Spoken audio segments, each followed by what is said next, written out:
Ladies and gentlemen, please stand and welcome Mr. Angel Gurria, Secretary General of the OECD, and Her Royal Highness Crown Princess Mary of Denmark.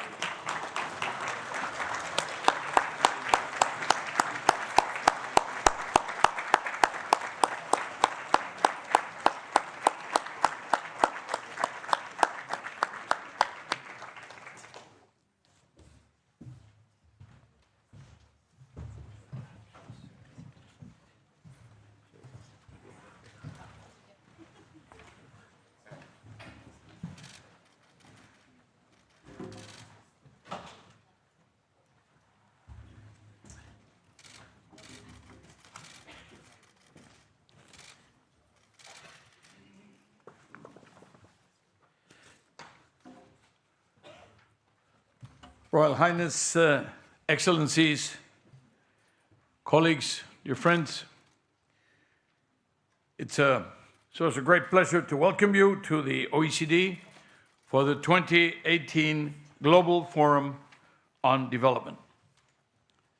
My particular thanks to Her Royal Highness Crown Princess Mary of Denmark for opening the forum with us this morning.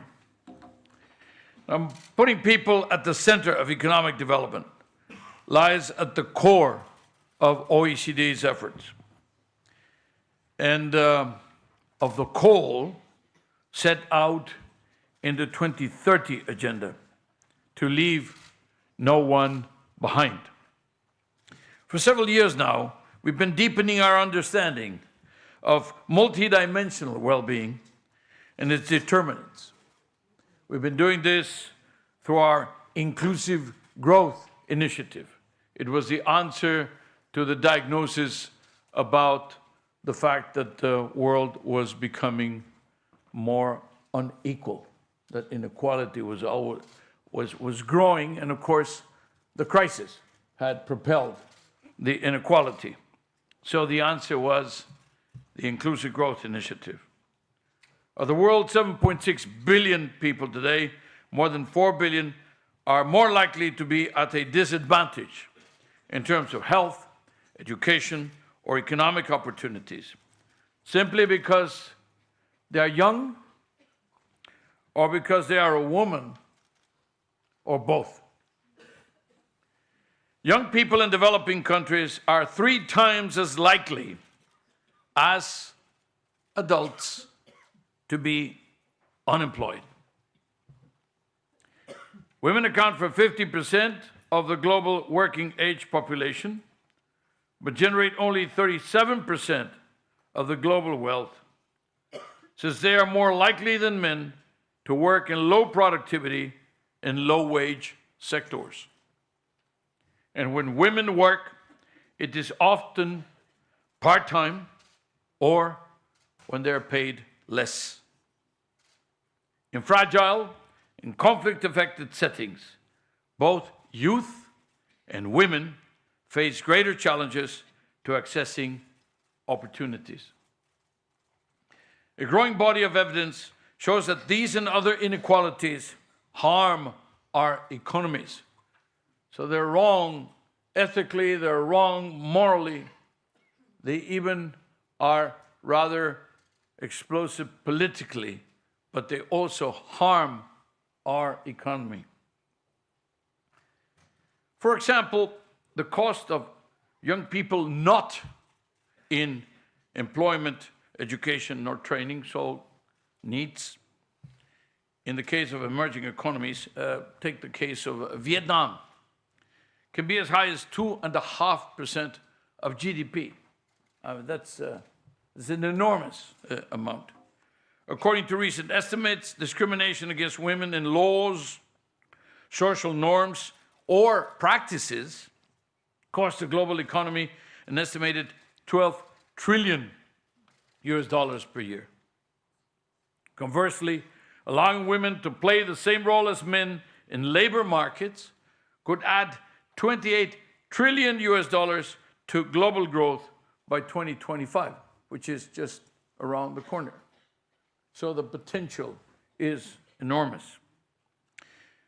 When we studied the aspirations of young people in developing countries, as part of a large project, we are now undertaking with the European Union.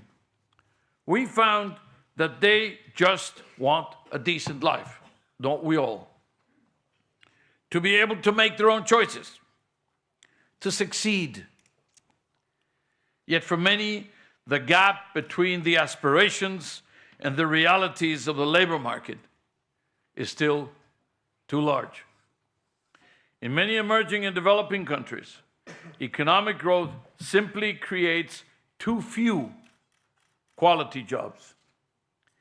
In Africa and South Asia especially, slow demographic transitions will put further pressure on labor markets in the next decades. Worldwide, some 600 million jobs will need to be created over the next 15 years to maintain current employment rates. The rise of populism in different parts of the world may also be weakening the global consensus on advancing the rights of women.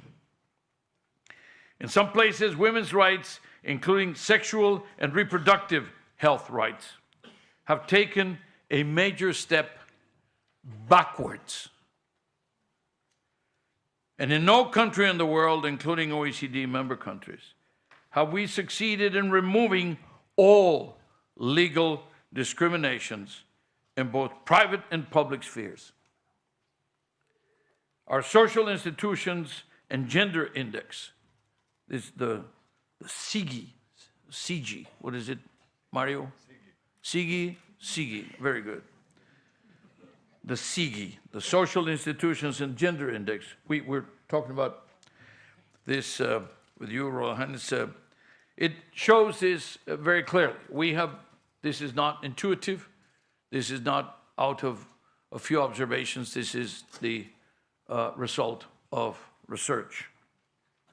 Governments have a responsibility to invest in women and in youth, to remove the obstacles I've just described, to create opportunities, to empower them, youth and women and youth. The OECD is playing its part, and just allow me to share a couple of examples. First, the CIGI. The CIGI is a good example. It's also being used to track progress on the Sustainable Development Goal number 5, which refers to discrimination against women and girls. We also gather data on the aid donors, and we gather the specifics of what of the aid goes to gender equality and women's empowerment. Actually, Jorge Moreira Silva was telling us a moment ago that it's roughly a third in the case of Denmark, which is the highest. It's very important. Denmark is the example because about a third of the total of the ODA goes to these themes. And it's very important because, well, it just shows the relative weight that the particular case of Denmark is giving to this issue. Second, it's not just about statistics, it's about analysis and also about policy advice. The Youth Inclusion Project that I mentioned assesses the specific policies that can improve education, training, health, and employment, all referred to youth. We're also looking at how we can take existing OECD tools. Very well-known PISA test, this program for international student assessment, which is in the area of education in particular for 15 and 16-year-olds. So how can we adapt this and then add on some of the questions and some of the issues so that it can deal with the question of gender and the question of opportunities for the youth, which already it is addressing, but now to be more specific and more targeted. And also adapt them to an even greater range of countries that can benefit from them. We have the PISA for development, and that is the idea that we can use the same instrument that we use for our own member countries, but use it for a larger host of developing countries. More recently, we started looking at gender through a policy coherence lens, trying to understand how the full range of policies, tax policies, social protection policies, education policies, infrastructure policies, just to name a few, how each of them and then collectively impact on gender equality. It's not just a question of having a self-standing policy about gender, but rather to get all the other ducks in line. Third, we help deliver development cooperation to unleash the potential of youth and women. Recent research undertaking, for example, in Nepal or Bangladesh, the Democratic Republic of the Congo, Ethiopia, has looked at the linkages between gender equality, conflict, and fragility. We found that women's active participation in peace building and state building contributes to sustainable peace and resilience. And I understand you will have the opportunity to explore some of these issues further over the course of the seminar today.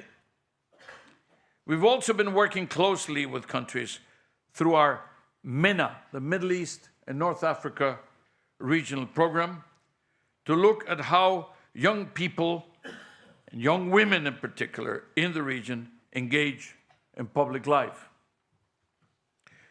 So, Royal Highness, Excellencies, colleagues, friends, empowering women and young people empowers us all. Today we will talk with youth leaders, with passionate champions of gender equality, with ministers in charge of youth and gender portfolios. But these champions will not succeed alone. The empowerment of youth and women is a cause for us all to champion. Not just for the Minister of Youth or Gender, but also for the Minister of the Economy, of Finance, of Transportation, of Education. And the work is not just for governments, but for the private sector, for civil society at large. I hope that today's Global Forum on Development can help build consensus and generate momentum where they are most needed. In this endeavor, please count on the OECD to support you to design, develop, and deliver better development policies for better lives. Thank you very much.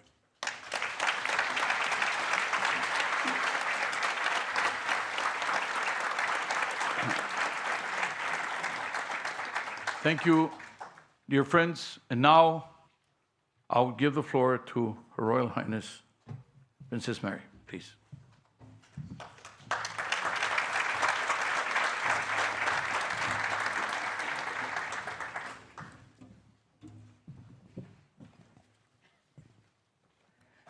Good morning. The power of 4 billion is the headline for this Global Forum on Development. And power, there is a lot of when we speak of women and girls and the youth of today. For far too long, we have struggled and continue to struggle to remove the barriers preventing the transformation of that power into social and economic growth and gains and a more and just equal world for all. Perhaps what has been lacking has been a common vision. The 2030 Agenda for Sustainable Development provides the common vision. So now the question is, how do we ensure that vision becomes a reality? It is almost a month ago that we celebrated International Women's Day, a day where we look back through history, evaluate the status and position of women around the world today, and discuss the challenges and opportunities, and as well as the demands and hopes for the future. It is about how we together, countries, regions, men and women, can fight for greater gender equality globally. The personal meaning and importance of International Women's Day, of course, varies depending on where you are in the world. For us in Denmark, the day is more about recognizing and celebrating all that has been achieved, rather than fighting for the recognition of basic human rights. In Denmark, as well as many of the OECD countries, the focus on International Women's Day is about ensuring continued progress towards greater, even greater, gender equality. And these issues that we discuss include equal pay, women in leadership or lack thereof, and worryingly still, violence against women.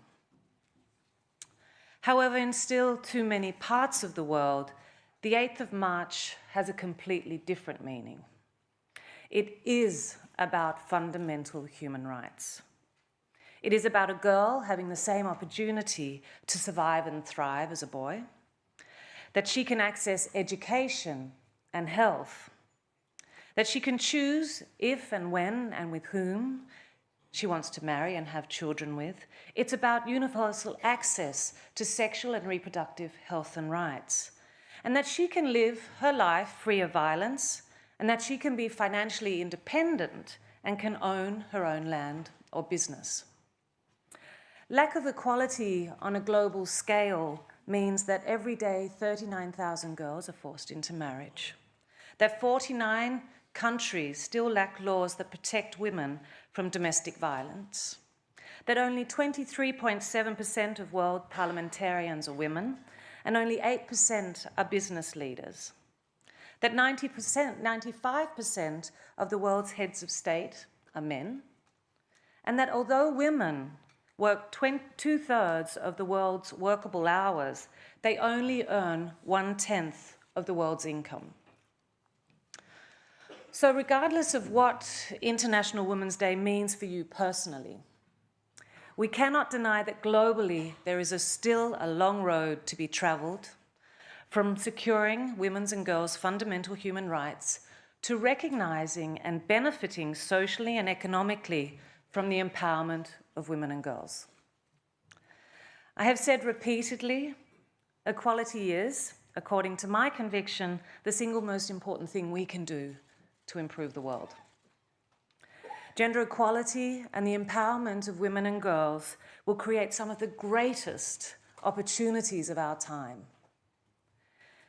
Gender equality or greater gender equality in a country is linked to a higher level of education and better health, higher per capita income, stronger international competitiveness, and more inclusive and rapid economic growth.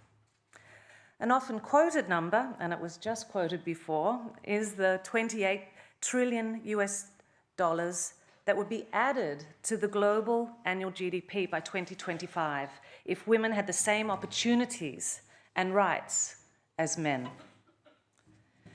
Gender equality and human rights are recognized as central to the 2030 Agenda for Sustainable Development.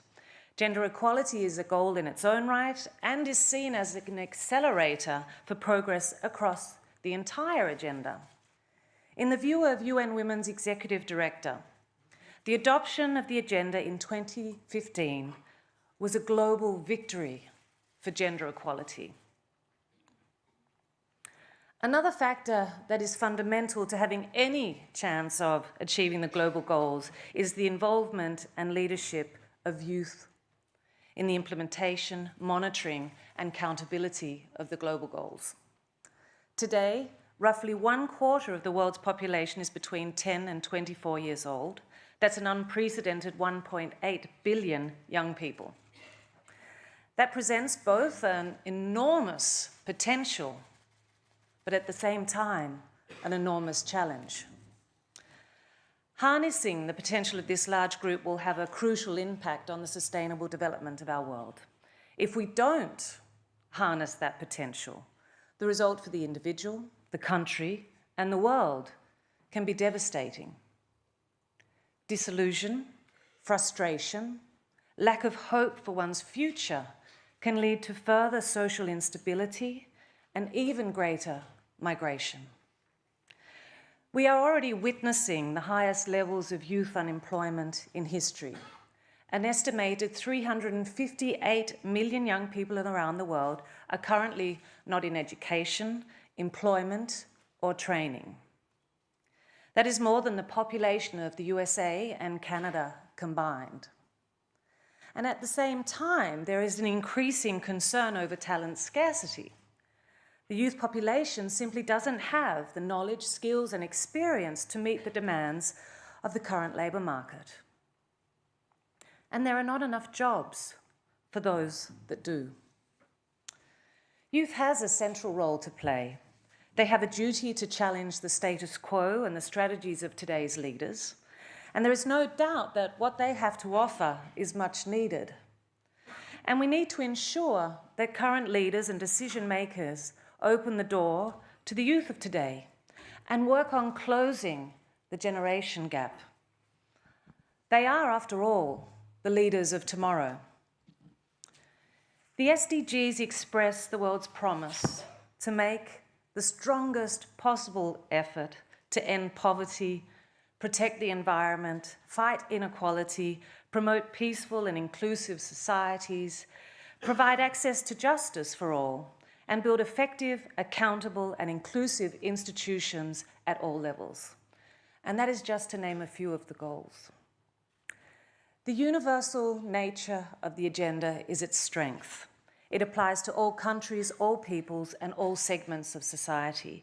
And it acknowledges the interconnection of the global challenges the world is facing, and also the gaps that exist between countries and within countries. A further strength is the setting of the daunting 15-year time frame. But this creates a sense of urgency and a strong push towards the need for concerted action.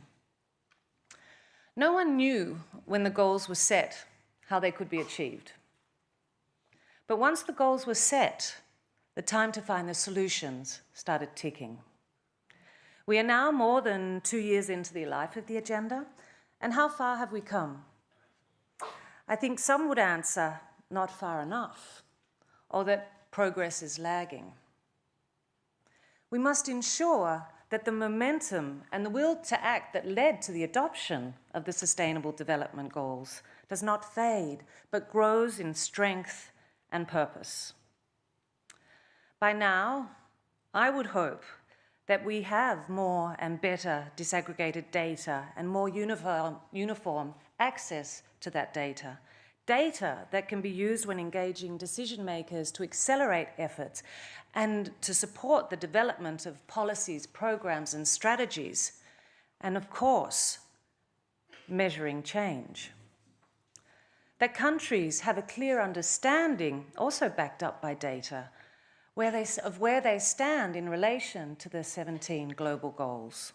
That governments and civil society's leadership is felt as authentic and strong. I would hope that a gender and youth lens is being applied to the implementation of the SDGs, and that all countries are looking at their policies and strategies for social and economic growth through an SDG lens. That governments are working to mobilize sufficient resources to implement and monitor progress, and are ready to stand accountable to their commitments. I would hope that the involvement and investment of the private sector is seen and recognized as the key driver it has to be, like never before, and that it's okay for businesses to do well by doing good. And I would hope that new and innovative partnerships across continents, regions, and countries, and between the public and private sectors are emerging, and new solutions to persisting global challenges are being designed. We need to work together like never before. I would hope that a wider sharing and exchange of knowledge and best practices is occurring globally, establishing what is and what isn't working, and what has scalability potential. And that full advantage is being taken of the convening power of organizations that gather countries across regions, for example, the OECD, to strengthen unity and action toward achieving the 2030 Agenda. I would also hope that civil society's involvement and influence in implementing and monitoring of the SDGs to ensure that no one is left behind continues to grow in strength, and that they continue to hold governments accountable. The challenge of measuring progress in our implementation efforts is extremely complex and extremely important, as the success of the agenda is dependent on our ability to make it happen. The OECD is a powerhouse with dedicated experts who provide important data, information, and evidence-based analysis. We all know how difficult it is to move forward without knowing our starting point. And without disaggregated and reliable data, it is impossible to guide policymaking. And here the OECD has a key role to play and can be an extremely effective partner. For far too long, decisions have been made and policies shaped without the involvement of women and youth. We know that the most effective ways to accelerate economic development, reduce poverty, and build sustainable societies around the world is to empower women and girls and draw on the enormous potential of the largest youth generation ever seen. Empowering women and youth is fundamental to delivering on the promise of the 2030 Agenda.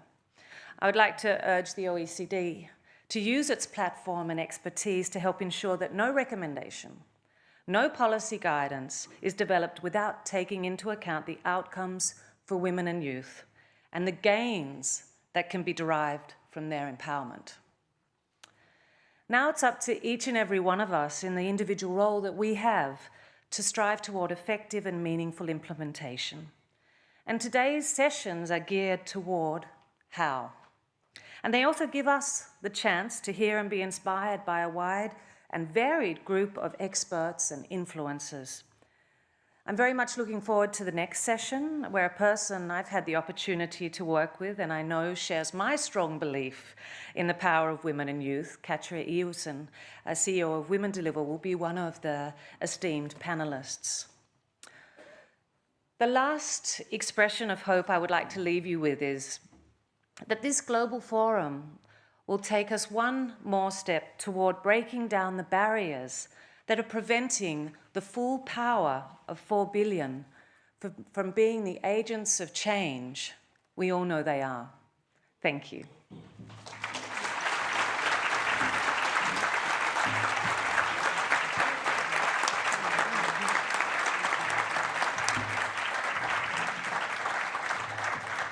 Your Royal Highness, Mr. Secretary General, thank you for those inspiring words. I'm now turning to the Deputy Secretary General, Masashimichi Kono, to join me on stage with the panelists for the opening session. Mr. Kono.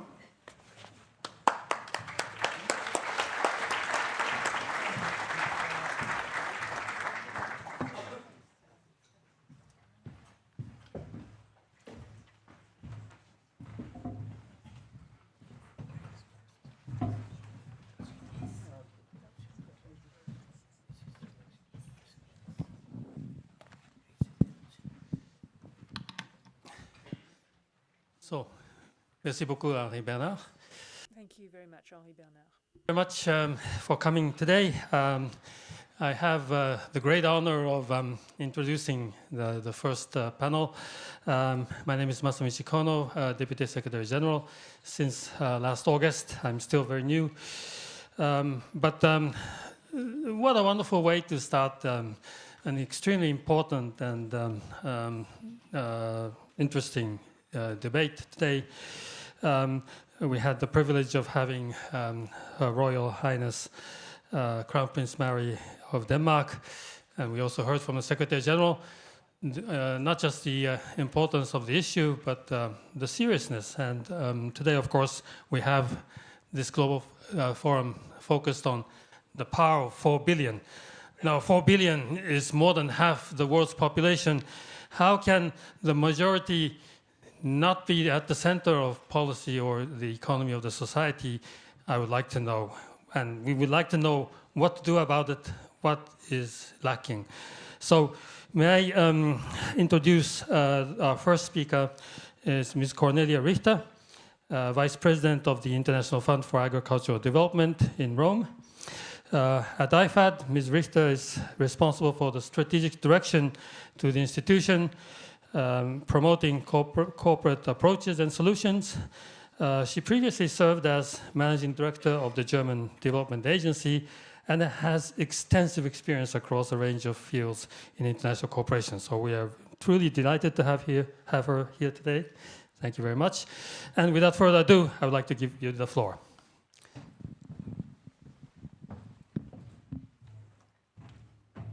Thank you, Mr. Kono. Your Royal Highness, Excellencies, distinguished colleagues, ladies and gentlemen.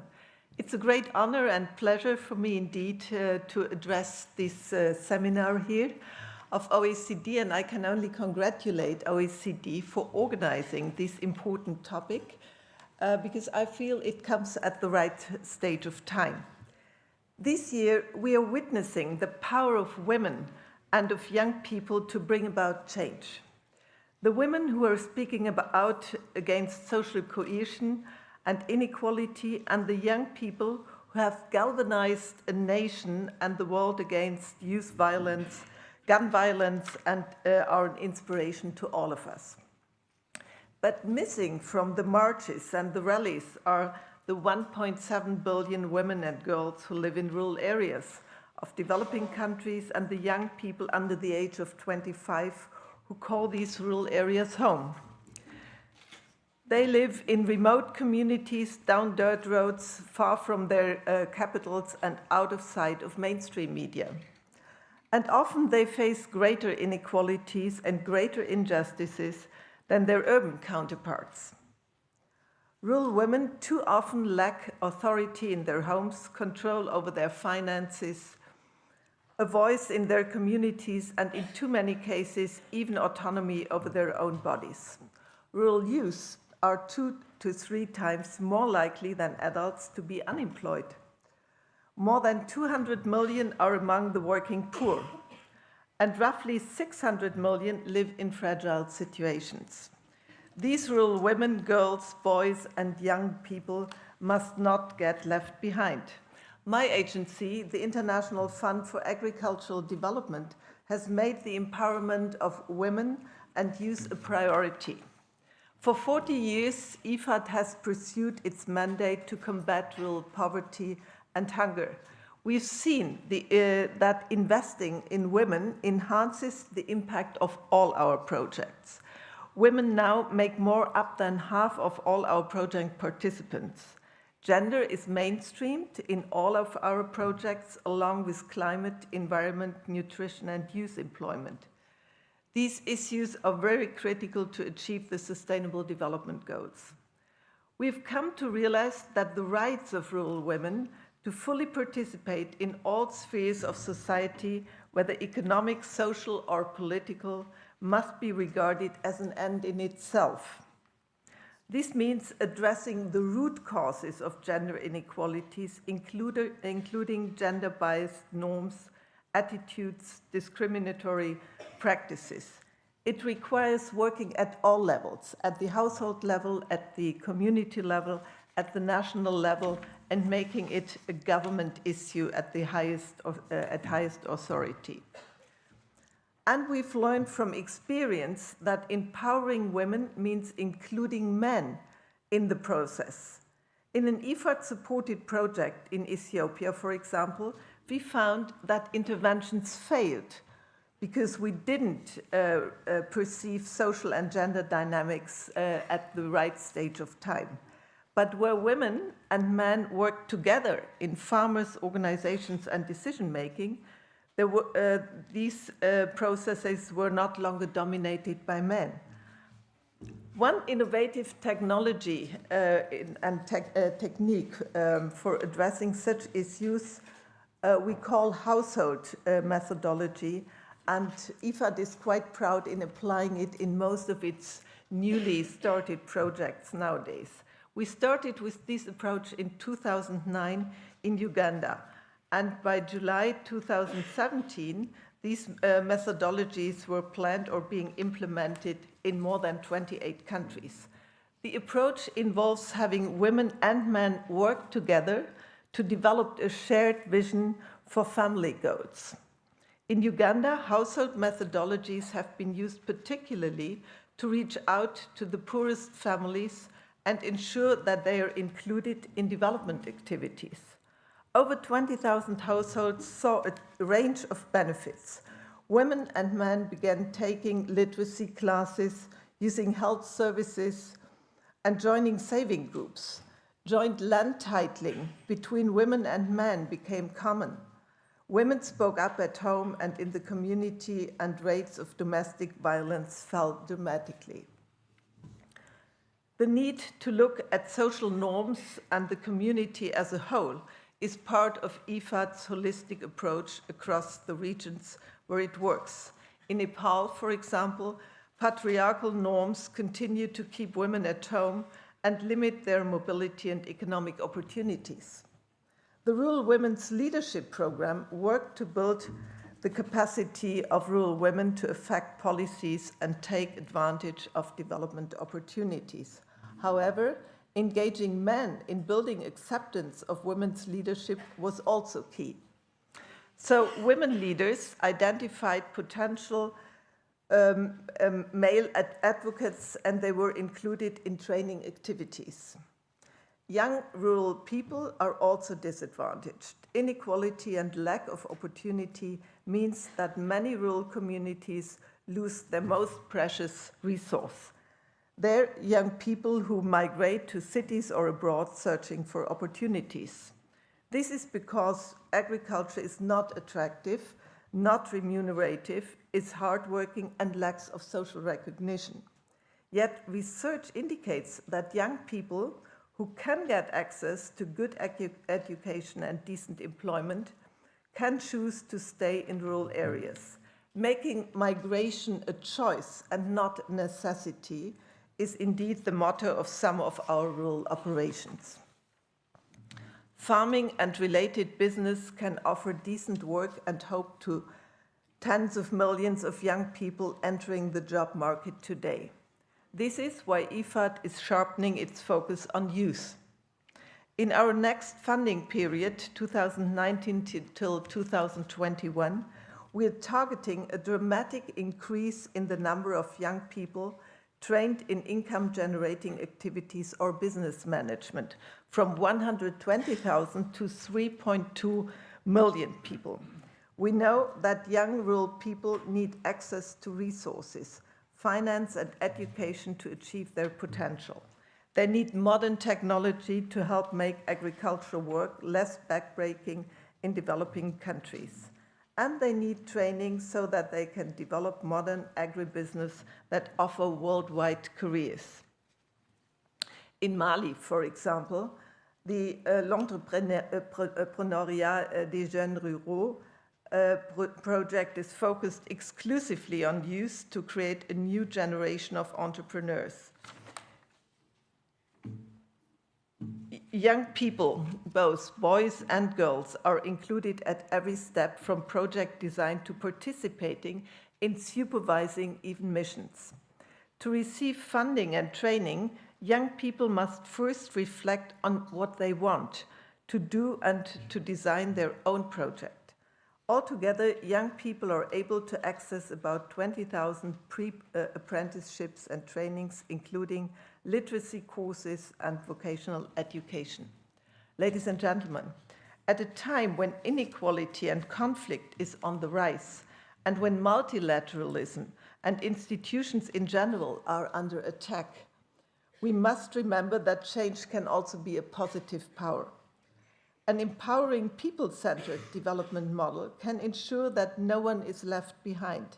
It can turn change into transformation of social structures by providing the resources that people need to remake their lives. and development institutions can advocate for good governance and the right policies and amplify the voices of the most disadvantaged. I would like to assure you that IFAD is more than willing in joining hands with all the relevant institutions, multilaterals, the private sector, the NGOs, and the bilateral organizations in order to achieve results to make the SDGs not a dream but a reality.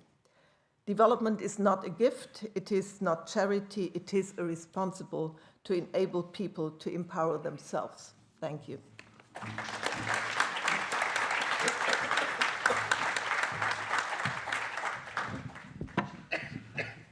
Thank you so much, Ms. Richter. Actually, I took note of your remark about including men in the process, but of course, this has to really include everyone in our endeavors. Thank you so much. Now, I would like to introduce the next speaker. There has been a slight change in the program, which may have changed somewhat the gender balance here. But anyway, we have an excellent speaker, Ambassador Rupert Schlegelmilch, who has been permanent representative of the European Union to the OECD since October 2016. Well, he covers all areas of policy here, but also has extensive experience at the European Union, covering issues such as trade, services, public procurement, intellectual property rights, sustainable development, of course, as well as operating as the chief negotiator for multiple free trade agreements. And so he really has something to tell us about multilateralism. And so please, Ambassador, you have the floor, and tell us what you think is important, and particularly in policy. Thank you very much, Your Royal Highness, Excellencies, Deputy Secretary General. Yes, I'm not Marietta Jager, who's in the program, but she's unfortunately ill. But I will convey the message what the EU can do or should do in the context of this conference. I'm very pleased to be here. I would also like to say from the start that what I'll try to do is to talk a little bit also about the how we do it. And the context of this meeting, yesterday we had a conference about a program we've run together with the OECD, the Youth Inclusion Project, where we together with 9 other countries tried to have a methodology, develop a methodology. How do you look at mainstreaming youth or women gender policies into your local or national development strategy? And I'm very pleased that in this context, and the references have been made to that, we're doing what the OECD is best at, which is measure. If you can't measure it, you can't manage it. I think we have to get to the bottom of the facts, and we will work on the basis of these findings. Guidance will come out, and I encourage all of you to look at the results of this particular project that we've done with the OECD. I think the appeal that you have heard is very clear. Empowering young boys, girls, women means empowering not only individuals, but it means empowering families, communities, societies, basically ourselves. The question is, and I'll try to set this out in a number of themes, how do we actually do it? Now, the first theme that I want to mention, it's been mentioned before, is the question of education and skills. I think empowerment, individual empowerment, very often begins with quality education. Quality education, obviously one of the SDGs. You have to have the knowledge and the skills and the learning to be a responsible, productive citizen. But part of what we learned in this project that I just mentioned and that we have seen in the past is even when you have primary and secondary education completed, in particular if you have that for girls, that doesn't mean that you actually get a job. It's certainly not always the job you want to get. The gap between aspirations on the one hand and the reality is huge in many countries around the world. And one way that we try to fill this gap is actually to look at the missing links here. And we have identified, and this is an announcement which will be solidified in 2 weeks, we've identified in particular the question of vocational education, vocational training, what we call VET in our jargon, as part of the missing link. We will announce, and this is again the how, we'll announce a major facility, 50 million euros, to strengthen the engagement between the public sectors who are dealing with vocational training, between the employers who are responsible, and the individuals. So here's the first theme. Education has to be holistic, and it has to be real, adapted to reality, and vocational training is part of that. The next theme I'd like to talk about very quickly, it's been evoked already, is gender equality. Very, very important, obviously. It's connected to all the Sustainable Development Goals, and it can actually break, if it's done correctly, the vicious cycle of poverty, intergeneration, repetition of poverty, when women can actually make their choices the way they would like to. But we still see, and that's very clear, social norms, attitudes remain obstacles to girls and women empowerment. And I'm not only talking about one part of the world. I think this is still a worldwide issue. Look just at the pay discussion we have in Western Europe and elsewhere, the pay gap. But very often it starts with not being able to do the training, the education, the training path, which traditionally are reserved to boys. And there's a good example, to give an example from a documentary film, which is called Ouaga Girls, where after 4 years of training in Burkina Faso, in this case, technical training, a girl mechanic was trying to get a job, and she wasn't even interviewed because the CV said girl. Now, if we can't change that attitude and mainstream into the vocational training that I just mentioned, the sort of gender dimension to educate people, it's not going to work. It is a question of mindset and actually a dialogue to do to change, in a way, the way people actually look at the issue of women at work. So mainstreaming gender in all our development program, that's the lesson learned, is obviously gender and youth. That is obviously the answer. And that is something which we are now in particular doing with youth in the latest strategy that the EU has set out for its development policy, called the Global Strategy. The third theme, it's also mentioned in particular by the speaker just before me, is the question of rural women and youth. We've heard that the rural youth constitutes a majority of the youth population. We have heard that many of them are engaged in subsistence farming. They're struggling to find a better paid job to escape poverty. Underqualification is a huge issue here, and you know the consequences of these situations. Now, if employment is basically informal, if it is particular in the agricultural sector, if there is no social protection, if there are no benefits, if there is no way to remedy the situation, you even end up with things, and this is where it actually happens most, like child labor in the agricultural sector. So if you don't do something about this situation, it will remain one of the biggest issues, the biggest problems, because the agricultural sector will, whether we like it or not, remain the one which will have to absorb the majority of young people. And we heard the numbers just a couple of minutes ago. So any support we can give to support better jobs, better productivity, better livelihoods in that part of the economy is extremely important. And our programs actually look in particular at promotion of small and medium enterprises in rural areas. And here I mention another program that we are launching and have launched, which is the European Investment Plan, where we not only look at the question of financial guarantees or the question of technical assistance, but where we also look at the question of a structural dialogue with the private sector in the countries concerned, including in the agricultural sector. And what we are trying to do next is to be focusing on food, in particular this value chain in food. I'll talk about the value chain in garments, which is another huge sector for especially women and young employment. But in food, we have seen, and we heard yesterday also from colleagues from the region, how frustrating it is to see the coca leave the country and come back in the form of chocolate bars, because there is no processing industry developed. So what we're going to do is to look, and we're going to publish a study very soon about the question of youth inclusion in rural areas. What can be done to actually have the potential of local value chains explored. We're starting with a deep analysis, but we also give recommendation, how do you actually build a local food processing industry? Because that's the question we have to answer. Why isn't it happening? In earlier days, it was tariff escalation and things like that, things I know about from my previous jobs. For those of you, that means raw materials could be exported easily, but not the finished product. But those days are mainly gone.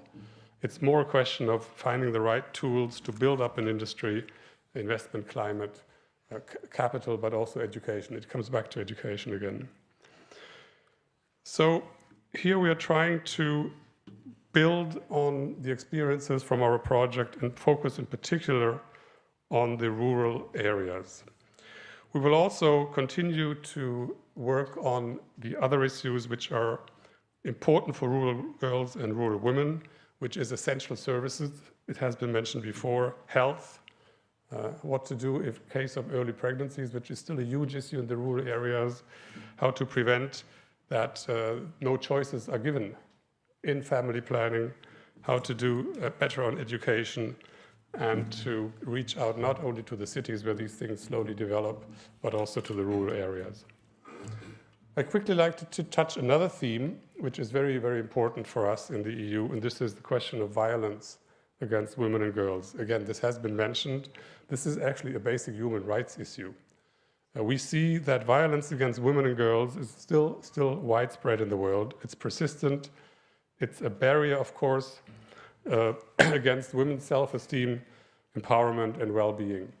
We've taken an initiative last year in the UN to address all forms of this violence. It can be domestic, it can be social, but it also can be economic violence in the form of what I just mentioned, agricultural working conditions in sectors like cotton, coffee, cocoa, or fisheries. We're sponsoring together with the UN a 500 million euro program, what we call a Spotlight Initiative, to really eradicate, if possible, these forms of violence against women and girls. I think it's a hugely important program because this is the most basic thing that you have to do if you want to address the issue.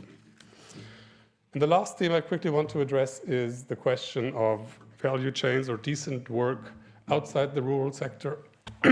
And we are focusing here in particular on one sector because it's key, it's visible in our high streets, in our shops, which is the garment sector, where 75% of the workers are women, and many of them are very young. The problems here obviously are well known, badly paid jobs, very often exploited or forced working conditions, unacceptable conditions. You all know the cases when it goes wrong. No social benefits, no occupational health and safety measures. We're trying to work better and do more on defining how do you build a sustainable value chain in that sector. How do you actually improve working conditions? What can you do to make sure that you do not fall into the trap of coming young to the factory, spending your best years there, and then being kicked out when you're too slow or getting too old to do the job and a younger person is waiting. So the work that we are doing on the value chains in the garment sector should also lead to concrete recommendations. It does lead to concrete ideas, how do you do it? Because what we want to do is not only appeal like we do here today and talk, but the whole point of this meeting as well is to actually show how it can be done by sharing examples, best practices. So whether we are donor governments, whether we are the EU national governments, or whether we are the experts, the practitioners here, like others before, I'd just like us to join forces in this endeavor and to turn this vision that we have collectively here in this meeting into a reality which actually spreads into the ground, or to the ground. We know that women and youth are key drivers of development. We know that their potential is untapped, largely untapped. We know that we have to deliver on the Sustainable Development Goals. So let's share the knowledge. Let's create the innovative strategies that we need, and let's build the partnerships like we are doing here in the OECD EU logo, the partnerships to make these things work better. Thank you very much.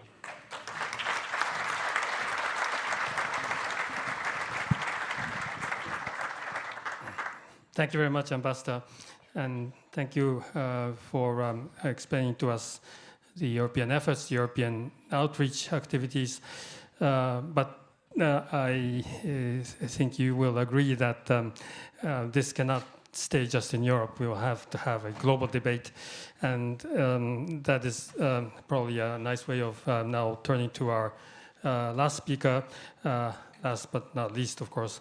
I would like to introduce to you Ms. Haya Sharif, who has really an impressive background advocating work to address many of the issues that we will be discussing today. She was appointed by the United Nations Secretary General as a member of the advisory group for the progress study on youth, peace, and security, and is also an advocate for the Kofi Annan Foundation with the Extremely Together initiative countering violent extremism. She has been chosen for the UN Women's Group of Champions for Women, Peace and Security and Human Rights. You also founded the Together We Build It organization during the war in Libya in 2011. And you have been actually working on supporting the democratic process in Libya, emphasizing the important role of women and youth in peace building, conflict resolution, and preventing violent extremism. Well, I must say some of the experiences that you've had might be too painful to tell, but please tell us what we need to know in this endeavor.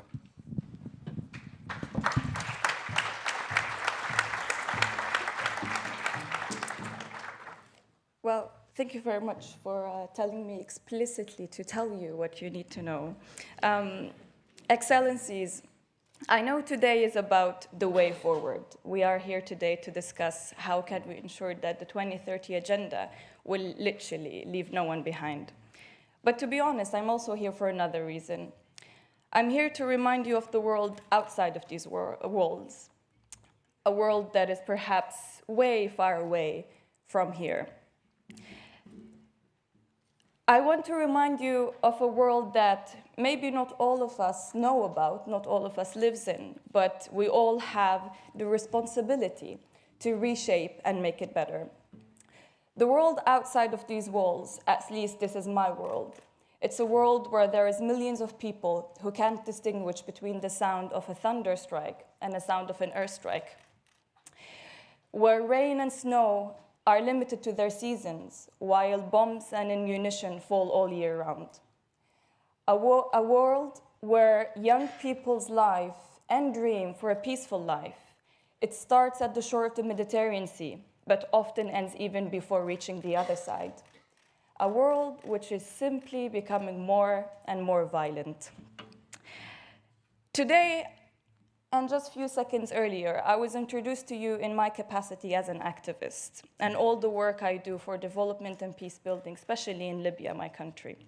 However, outside of these walls, I have many other labels.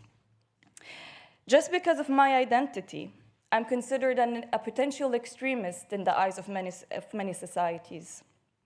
My passport prescribes myself a probable terrorist in the eyes of numerous states. My citizenship confines me to an immigrant label. And all of this because some decision makers cannot conceive what else a young person who lived the war can be. Most recently, and to share with you a daily life, while I was applying for a visa to an ex-country, the visa officer told me he finds me suspicious. When I asked why, he said, "Don't forget you are a citizen of a third world country who wants to enter my country." To be entirely honest, I don't know who to blame. Is it a one person's attitude? Or is it the history of development that enforced all of these divisions? Third world country, developed, etc. Since we are talking today and discussing the 2030 agenda, and at the core we're talking about development, I would want to ask you a few questions as an opening. Does development really understand the real world? Does economic development understand the fact that people are not born poor, but born into poverty? Does development, when it comes to women empowerment, understand that gender inequality, it's not only about norms and traditions, but it's also about the power dynamics in these societies that needs to be addressed politically by the development community? Does development understand that when it comes to the issues and the struggle of young people, it's not only because they lack the capacity to find jobs or to make a change, but it's because how young people are looked at as idle within these societies? Does development today really recognize that young people and women are a pioneering group within the society that have the capacity and the ability not to shape the world of today, but to shape the world of not to shape the world of tomorrow, sorry, but the world of today. I think by now you can clearly see that I'm a bit pessimistic about the ability of the international community to alone help this world. However, I'm very optimistic about the ability, capacity, and the power of these 4 billion people that we were talking about, not only to make the world a better place, but to make the world a place where we can all live in equally. And I would want to emphasize about the world equally, because, and let me quote my friend who said, I'm suspicious and a citizen of a third world country. As a citizen of a third world country, we don't look at the development efforts and those who does development for us as if we are equal. Unfortunately, many of the development efforts that is being done in my region is often based on stereotypes and assumptions. Stereotypes that basically, as I look like, I'm used to being oppressed. It's my daily life to not speak up.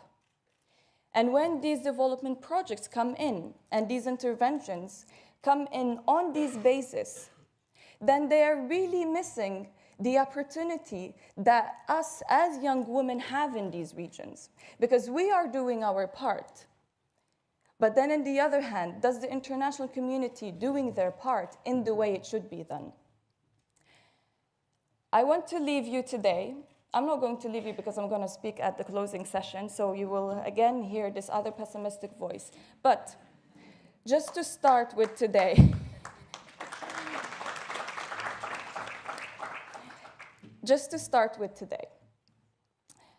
I want to leave you with a guiding thought that I would really love to see it being discussed here. Just because we are doing a lot, it doesn't mean we are getting a lot done. And I will repeat this again. Just because we are doing a lot, it doesn't mean we are getting a lot done. So by the closing session, I hope that we will have an answer for that. What are we getting done? And for those things that we didn't get done, what is our plan? What is our plan as a collective community, as a world? What is our plan to make the world a better place? And what is our plan to make sure that the 2030 agenda will literally not leave anyone behind? Thank you.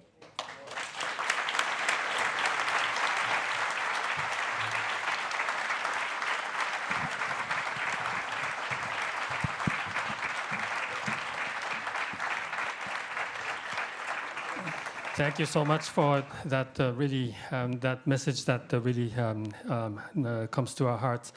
So may I ask you again to give a big round of applause for our speakers, and this will certainly lay the ground for the next session. Thank you very much.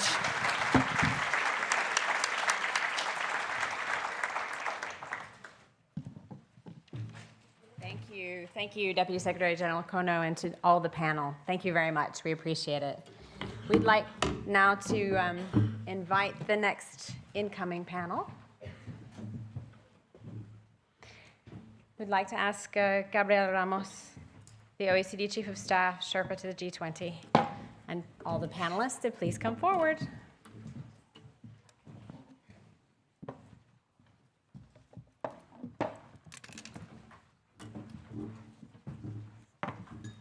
So, we'll have just a few rounds of questions after we have a chance to hear from each one of the panelists. We'll go 2 rounds of questions from each, and then we'll have a chance to work together on questions as well. Each participant will have 5 minutes to answer the questions. There will be a digital clock. You will also be able to see the Twitter questions that are coming through, Gabriela, so you know. And this session will benefit, just to remind you, from interpretation in English, Spanish, and French. We have French-speaking panelists and Spanish-speaking panelists, so that will be excellent for everyone. Please note. And I'll hand over to you with this, Gabriela. Gracias. Thank you very much, Lisa. And this is an amazing group, an amazing forum, and Royal Highness, great to have you participating. Because sometimes we are invited to give speeches, and then we cannot listen So I'm so glad that you are here also to listen to the panelists. We have a fantastic panel, and I have to say a gender balanced panel, which is appropriate for the topic that we are going to be discussing. But I have to say also that our ambassadors are always insisting in no panels, which means no panels without women. And that's, I think, we achieved. I want to welcome our panelists. I want to welcome the Minister for the Promotion of Youth Employment and Civic Engagement of Côte d'Ivoire, Sidi Tieme Touré. Bienvenue, Monsieur le Ministre. I want to welcome Max Trejo, who is Secretary General of Ibero-American Youth Organization. Welcome, Max. Katia Iverson, Chief Executive Officer of Women Deliver. And of course, our dear chairs, Charlotte Petri Gorinska, Development Assistant Committee, and Ambassador Monica Aspe, Chair of the Governing Board of the Development Center. We were discussing about this question of youth and gender, and at the OECD and with our Inclusive Growth Initiative, we're always saying we need to go for people-centered growth, people-centered growth. And therefore, when you get into the SDGs, of course, you have this amazing set of goals and targets. But the panel here, what I would like to pose to the panelists is how do we ensure that all these goals and all these objectives really get into transforming the life of people and transforming the life, particularly of gender and youth. And I think that we have an opportunity. Let me just give you some initial figures. Today, youth population of ages 10 to 24 represent the largest cohort ever in transition to adulthood. So we have 1.8 billion youth that are going to be transitioned to adulthood. And what does this mean, as usual? That you have an amazing opportunity, a window of opportunity to really leverage the power of all these young people into building a much sustainable growth and of course, more fairer and happy societies, as we would say.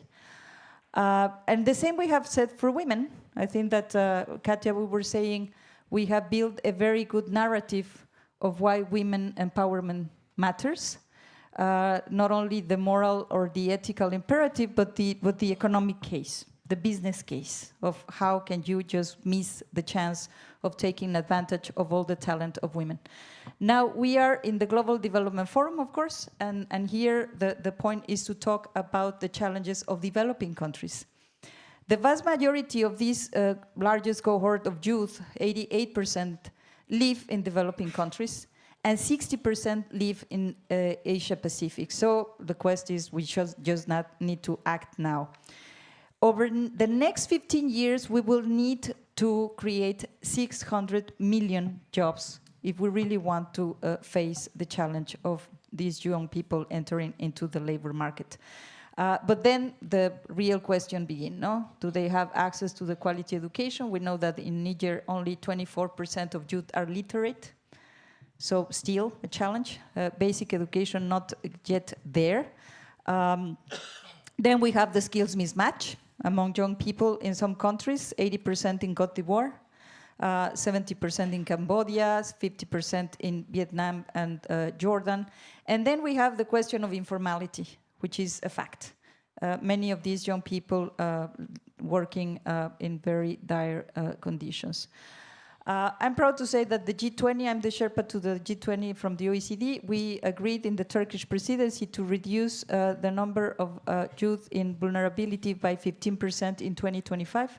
I think that the definition was broad enough to say those that don't have the possibility of advancing their own or fulfilling their full potential. We also have the gender target, another initiative that we work with Australia presidency to reduce the gap in the labor force participation by 25% again by 2025, so we will meet ourselves in 2025. And in the case of gender, we know that not having equality in the labor market or the economic empowerment is about 12 trillion less income for our countries. So that's the size of the gap. So these are the facts. I think that the OECD, and we have a lot of, you will be talking, ambassadors and the chair of DAC, about our own instruments. I hope that you will be touching upon those issues. We have been producing all this evidence. We have been just putting the finger into all these things. I would say that it's time for action now.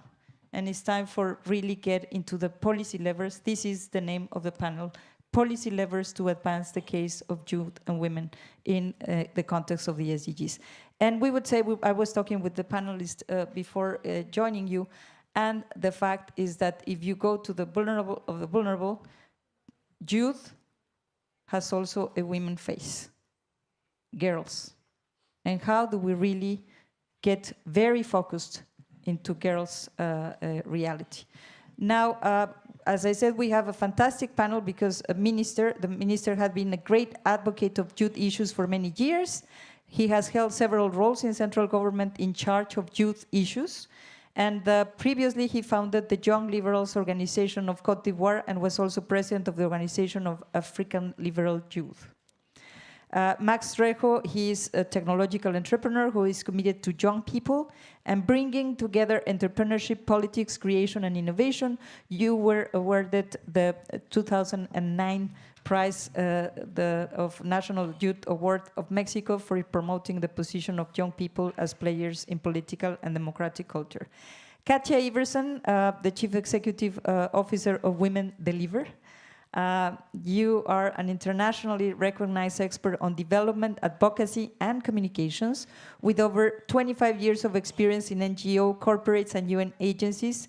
She has held senior positions in UNICEF and UNEFPA and has recently become a member of the new G7 Gender Equality Council, who is there to breathe down the neck of the leaders to tell them, you are adopting these policies, what does it mean for gender? So I think that's a way to do it.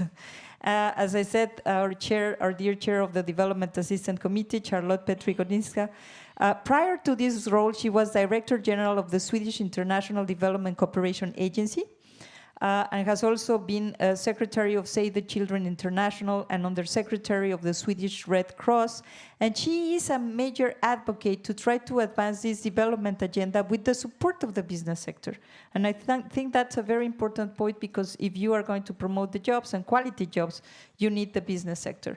And then Ambassador Monica Aspe, Chair of the Development Center Governing Board, and Ambassador of Mexico to the OECD.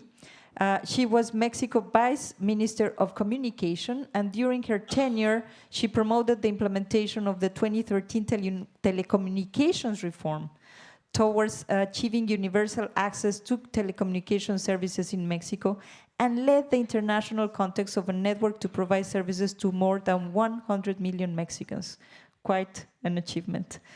Great to have you here. So, Minister Thiemoko Touré.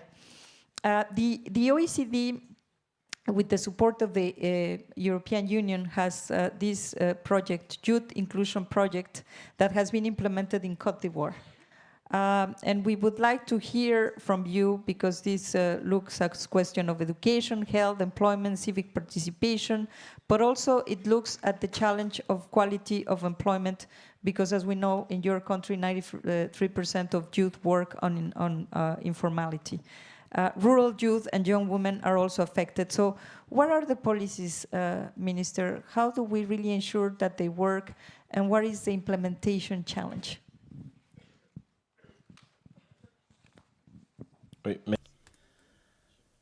Thank you very much. Well, in contrast to what you've said, I'd like to add a few more figures, which is very important in terms of understanding how we work in Côte d'Ivoire. In Africa, 60% of the population is under 35. In terms of Côte d'Ivoire, 77.7% of the population is under the age of 35. And I do like to point this out. If you go to Abidjan, for example, and you see 4 people walking in the street, there will be 3 of them that are under the age of 35. This really highlights the challenges that we face here. And since we're bandying about figures, you pointed this out in your speech. There's a high participation in the informal sector. 93% of jobs are created in the informal sector. That means only 6% of jobs are opened in the formal sector. So that's another challenge. And another aspect that I'd like to bring to bear here is in relation to the labor market in Côte d'Ivoire. In Côte d'Ivoire, we have very high levels of youth unemployment. The youth bear the brunt of unemployment the hardest. And that's essentially in cities. So youth unemployment in cities and hitting women hardest. And this is long-term unemployment that I'm talking about. That's the scenario that we have in the labor market in Côte d'Ivoire. In relation to all of this, the Youth Inclusion Initiative, instated by the OECD, enabled us to instate our first national youth policy strategy.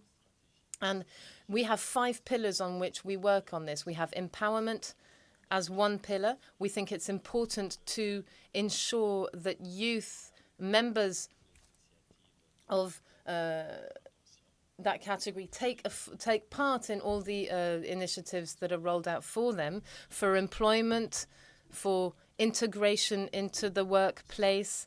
We need to rework the employment landscape in Côte d'Ivoire. We have also a strategy or a pillar for protection of young people. And we also work on civil service.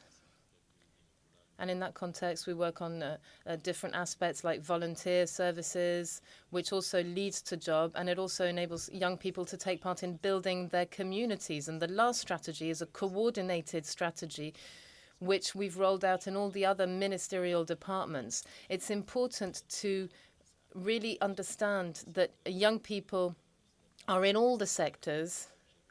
And so it's not just the Ministry for Youth that's going to be able to tackle issues that young people face. You have to ensure that there's real horizontal work carried out there. And that's what we did in our youth department. We wanted to have a scoreboard that would enable us to coordinate all the different strategies that are rolled out in the various ministries. All of this has been linked to the OECD inclusive action approach. And we're very proud of our initiative today. Thank you, Minister. Well, it's true that it's a cross-cutting strategy, but also that there are a lot of different things you need to work on. So perhaps to ask you, because you have been trying to advocate for many policies to empower youth.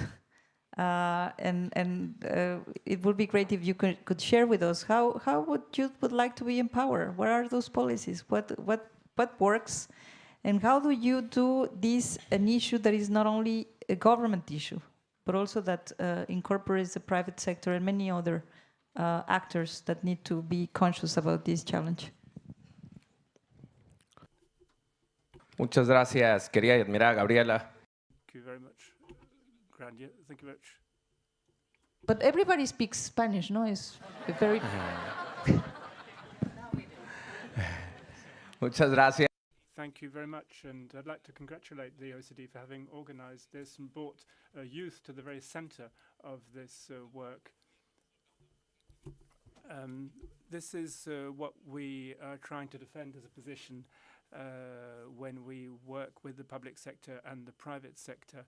And we want the youth to be at the very heart of all development policies. We are betting on this empowerment because we are agents of social change, but has to be accepted as a subject. Empowerment is so important. And that means 2 things to me. First of all, we have to create the necessary conditions so that we can roll out this huge potential for change.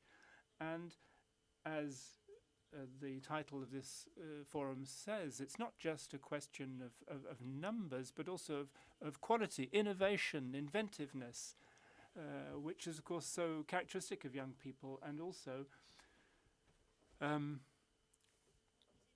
we need to come up with instruments and tools so that they can take control of their lives. And we believe that if all of the players can bring together their work and harmonize their work, then I think we could rise to this challenge of empowerment of young people. If young people, they want to be involved, they want to participate, but they want to be able to see their ideas take flesh. They represent more than 50% of the population, after all, and we shouldn't ignore them because they represent a huge proportion of the population. And furthermore, they are the future, and they embody the world of today, inclusiveness, these ideas that we hear, sustainable development, inclusiveness, and we want young people to participate, because if they are to become the leaders of change in the future, then we will succeed in development, sustainable development. But we, of course, must strengthen their capacities, their skills, and that is what I think the OECD is advising be done. And the OECD is helping us to reduce this triple paradox, if I can put it like this. First of all, we have young people who represent 3 times the numbers of unemployed as older people, and companies can't even find the skills and the talent that they're looking for. So we need to try and reduce this mismatch, skills mismatch that has been talked about, which is economic in nature, professional, vocational in nature as well, because we simply cannot find the skills required in order to rise to the challenge of the 4th Industrial Revolution. And there's a de-link between the hopes of young people and what they're actually getting. And we need to bet on the young people. They are the leaders of the future. They're leaders but on an equal footing. That's how we should see the youth of today. And of course, we need to continue gathering data in order to understand who are these young people, who are those who've got jobs. 4 out of 5 women, for example, are receiving an university education today, and today there are 2 times more women unemployed than men. So we must really work on youth participation on the job market, strengthen their skills and their abilities to tackle the world of work, and also work on the fact that young people will be the leaders of the future. One word is just to really allow them to have this self-fulfillment and having a meaningful life. And I think that's one of the biggest challenges we're facing with so much frustration, no, from our youth population in our countries. Katia, could I bring this question to you? I was going to ask you about your health and reproductive rights of women, but I want to go first with the second question because it's pretty much linked with what Max was saying in terms of investing. And we know that it's almost a cliche, no? When the world invests in girls, everybody wins, in women, in girls. But how do we encourage policymakers, how do we encourage the private sector to go for that? And what kind of investments and how do we tailor them to achieve the 2030 agenda? Thanks a lot. Imagine that it has already become a cliche to say that when we invest in girls and women, everybody wins. You know, that means that it has gotten into the narrative. Now it needs to get into action. Because if we look at the data, that's still not happening. So it has to be not a spike, but an upward trajectory that this really kind of manifests. It's not just enough to talk about it.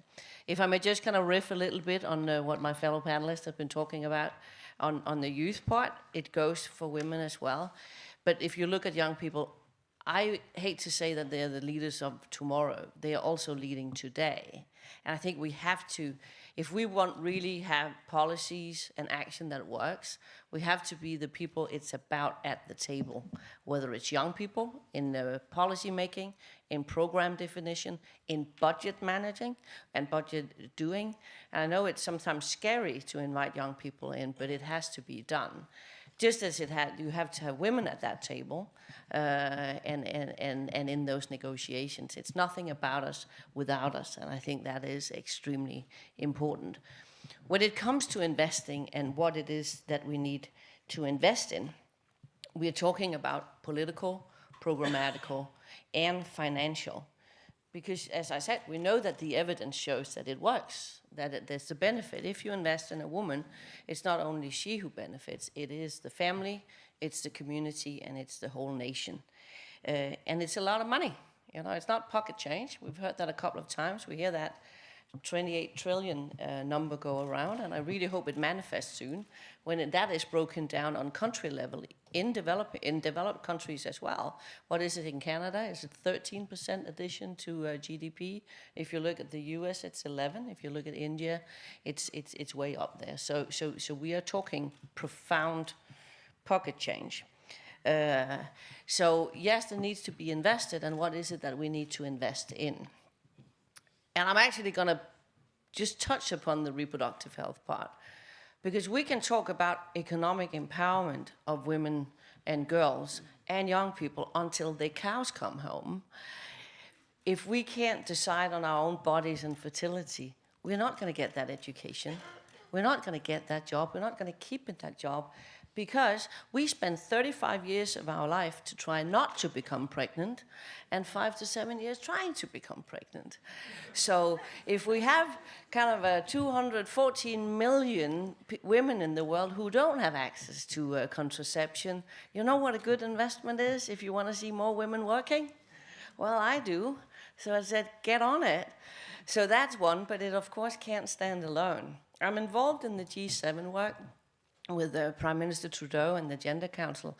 And some of the things we really champion there is also the gender budgeting. And that goes in North, in the global North, in the global South, in East and West. If we look at our national budgets, and I know it can be scary for finance ministers, but if we look at it through that gender lens and a youth lens, and do it on everything we do, it comes out well. And it's not that difficult. It's about doing it. Then we have the education part.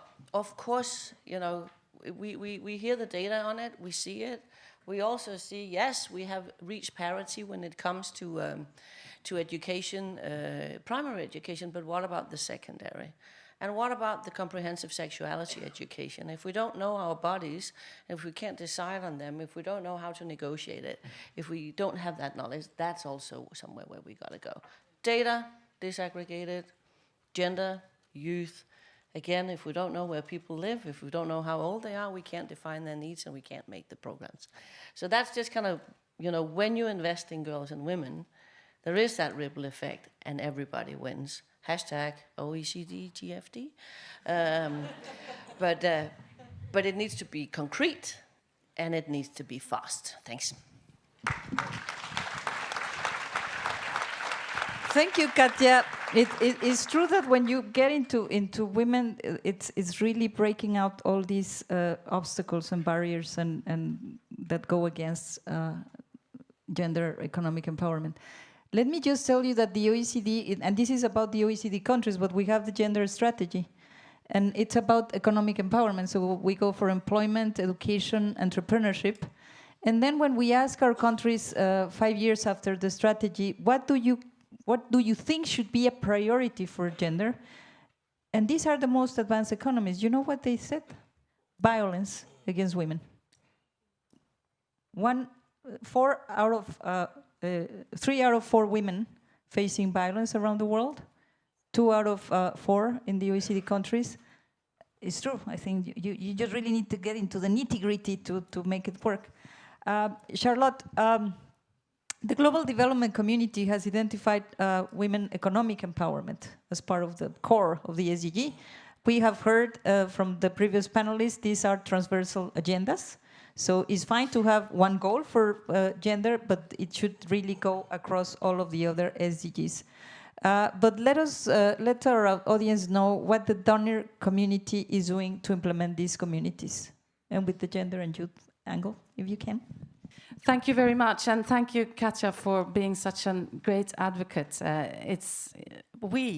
The donor community really needs that. Let me start on a very positive note. I think it's really fair to say that the donor community, who overall, 30 members of the OECD DAC, provides 80% of the funding for development assistance globally.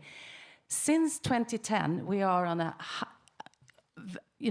we are increasing what we spend on gender. 2015 to 2016, we were all-time high. We spent more than $40 billion on gender. What we spend is one measure, but obviously not the whole story, because we also have to look into impact. Are we spending the money on the right things? Can we see results? And one of the things that we do see, which is perhaps much less of good news, is that we are not spending our development assistance into sectors where we really can influence the power imbalances between women and men. We are not at all into infrastructure, for instance. If you use perhaps too simplified language, you can say that gender becomes a social issue rather than still the economic issue or the power balance issue that we want it to be. So we really have to focus on that. And that's the reasoning why, behind why we focus on women's economic empowerment. And we have to unpack that, obviously, and make sure that we target the underlying causes of that issue. And I'm very pleased to say that we have tools within the OECD and the DAC. The members are fantastic. OECD provides fantastic input to this work. The cooperation we have with the Development Center and the Statistic Directorate is helping. We have a network called the GenderNet. I'm sure many of you know about it, and probably a handful are already working within the GenderNet. But I want to mention something that I think we underestimate. The network GenderNet was really engaged in securing that gender was part of the agreement on how to finance the SDGs, the development finance for the SDGs. GenderNet read every paper with the eyes of gender, and they realized that there was no analysis really with that perspective. So they did the analysis, and we can count the word gender in perhaps every paragraph. So it's not a coincidence that donor countries spend money on gender. We have to realize we have to be in every corner working with this issue. Part of the problem on economic empowerment is the unpaid work that women does. So I know that I will have an opportunity to come back and talk a little bit more on that, but I want to say that the priority for the GenderNet and for the OECD DAC and the OECD now will be on recognize, reduce, and redistribute the unfairness of the unpaid work that women still do domestically. Perhaps domestic violence has something to do with that. We don't know, but there might be linkages. And I really think it's important to make sure that we have statistics, analysis, and research around this important pillar. So that's what we're going to focus on. And I'm conscious of time. But may I give you one example where youth and women are very linked. I used to work for Save the Children. Children are up to 18. What are they afterwards? Well, they don't count because we work with the Convention of the Rights of the Child. So we stop do things when they're 18. I'm not serious, but a little bit serious. Because I would argue that the development community has not necessarily a strategy on adolescence or youth. I would argue that private sector perhaps realize the opportunity of creating jobs with youth, and that the donor community is a little bit behind when it comes to education for something, and to really engage. And let me give you one example.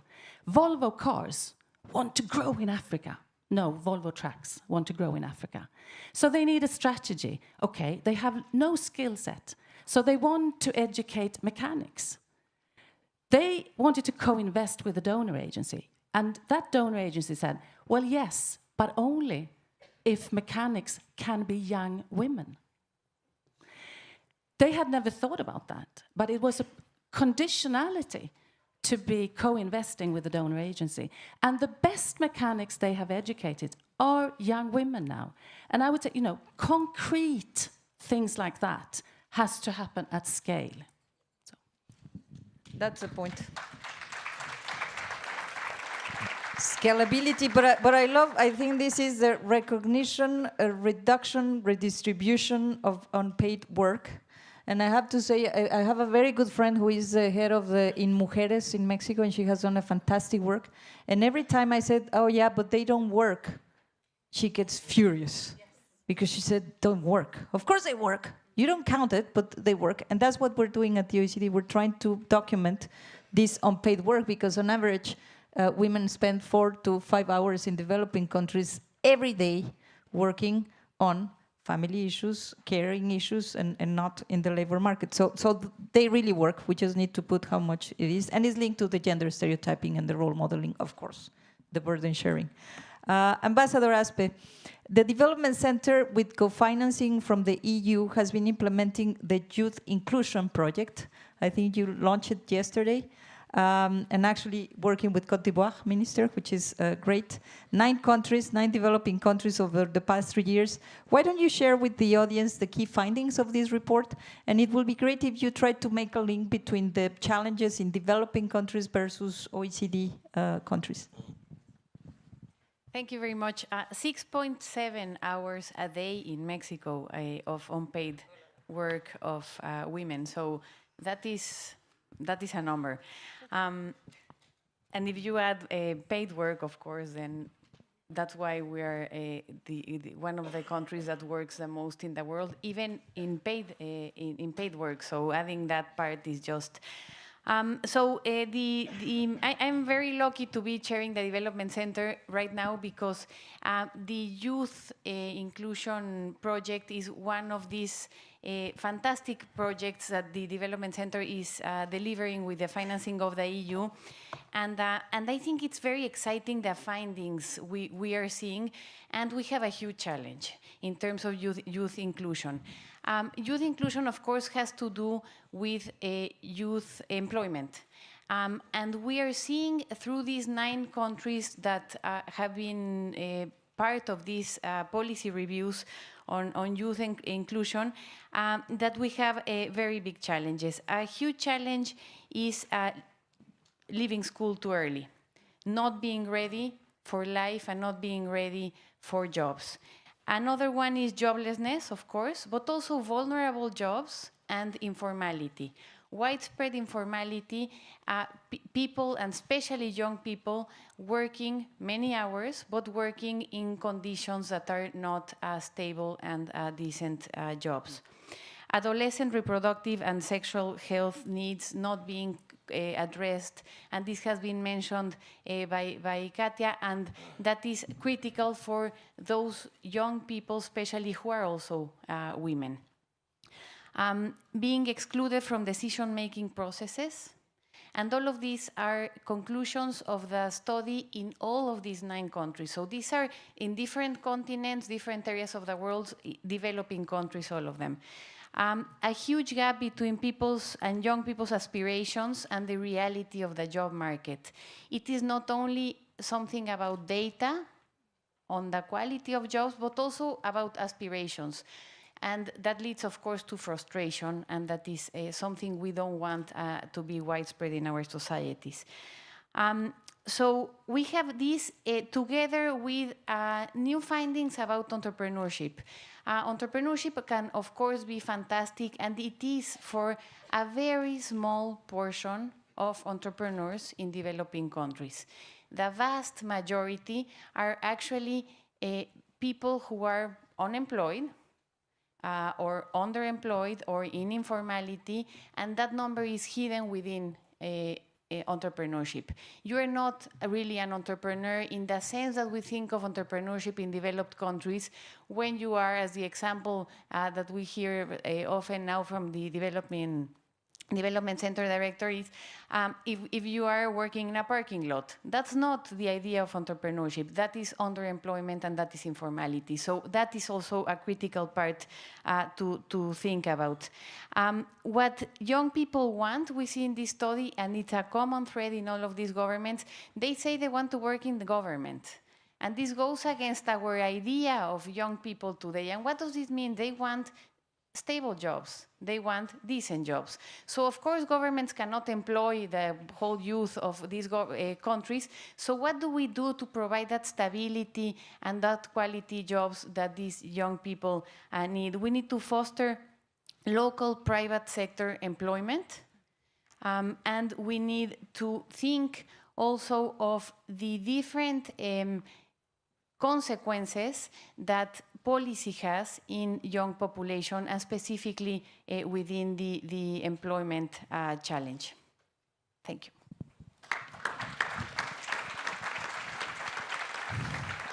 Well, this is really very useful, and I hope that everybody has access to this very good report produced by the Development Center in terms of even the definitions, because you're right, Ambassador. We say entrepreneur to define just the fact that there are no social safety nets, and if you don't have a job, you just need to go to the street and see what you do to survive. And I think that at least should be part of a different definition. The question of aspirations, I like the way Ambassador put it, because we at the OECD are always dealing with facts, and we love facts, and we say, well, what are the facts? No, perceptions matter. And actually, I have to say that with the increase of protectionism and populism, perceptions inform our citizens to vote. So we should take care about that. And if there is a very big gap between perceptions, and we see that youth are not participating in the democratic processes in the OECD countries, they don't vote, they are completely disengaged, I think that our facts would need to be turning into something that is meaningful for them. Minister, can I just pick up of some of the things that, and I have to say, I forgot to say, I was told that this is a panel that is digitally friendly, so we are inviting you to put questions in your tweets. You only need to put hashtag OECD GFD, as Katja mentioned. I unfortunately need to catch a plane at, and I will leave at 12, but Lisa Williams, where is Lisa? She will be taking over from me, but I still have time, so I will continue with some, because this is very interesting. So, Minister, the ambassador mentioned the question of entrepreneurship. And how do we really turn these informal jobs that youth have in the 9 countries, including yours, into something that we can really refer as entrepreneurs? And let me tell you, from this report, only 14% of those that are classified as entrepreneurs in the youth cohort are earning a salary that will be equivalent to a nice job in the private sector. So how do we do to help young entrepreneurs move the value chain and scale up their businesses? Thank you very much. Well, before coming to your question, I would just, we haven't said this sufficiently, I think. I think I've seen that in our discussion so far, when we talk about women on the right and young people on the left, as if there's a category of women and a category of young people. And in fact, I think what we're saying, we're giving the impression that there are young men only, but there are young women as well. I mean, it's important to say this because, of course, very often in this discussion in many of our countries, we have to remind people when we talk about young people, we're talking about young women and not just young men. And as you rightly said yourself, this, I think, justifies our intention to really provide flanking measures for women at government level. We have a ministry dealing with women's issues and working on empowerment of women, but we, in my department, working with youth, in addition to working with young men, of course, there are specific problems to young women. Young women are doubly hit, as it were, and that's so important to remember. Now, that being said, to make the most of shifting from the informal to the informal, we have a lot of initiatives. I mean, I think that one of the initiatives I might cite would be making this shift more valuable when young people decide to set up a business, for example. Unfortunately, given the rules and regulations that they have to respect if they want to actually set up a business, they're often turned away, put off. There are a lot of hurdles, so they prefer simply doing this in the antechamber and working in the informal sector for many, many years before they actually think that they should perhaps formalize their business, because of course there's so much red tape.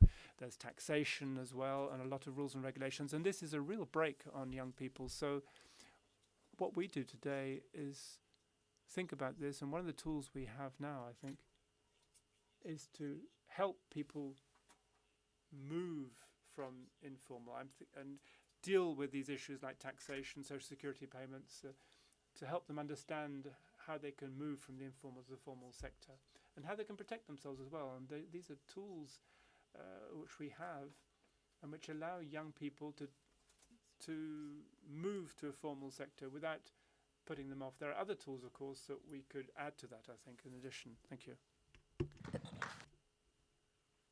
This question of social protection, you make me think that in the OECD we're very worried about the digital revolution and the fact that the social protection systems and the employment protection that we have defined are not very well suited for jobs that will be changing, for activities that are going to be completely different, for automation.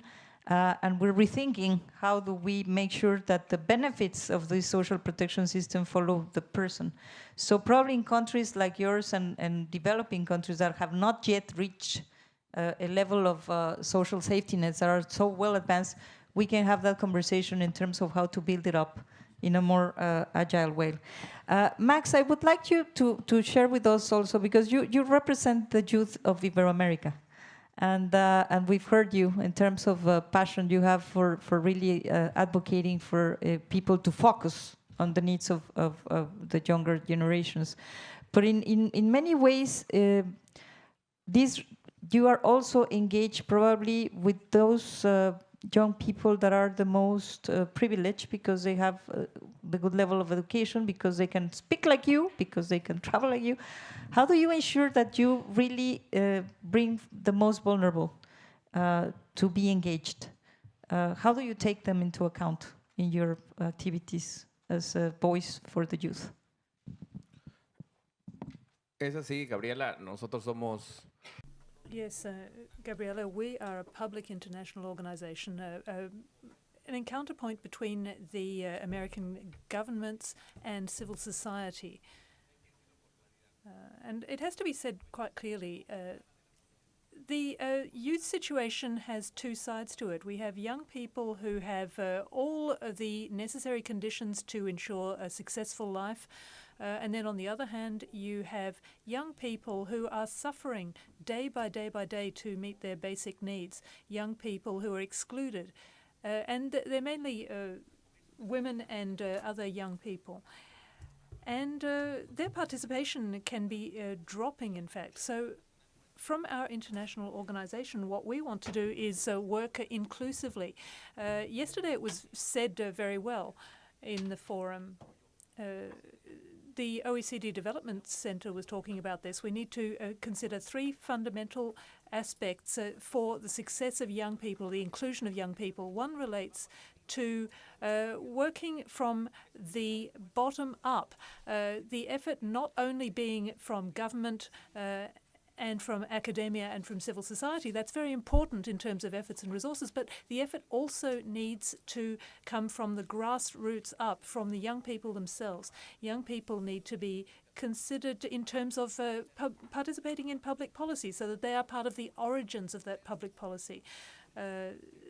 We have example of policies relating to the digital world, for example. Use the digital world to contact young people, to get them involved. In these direct collaborative efforts, we will be able to combine that youth protest movement with the proposals and ideas that they can generate that are a very positive force.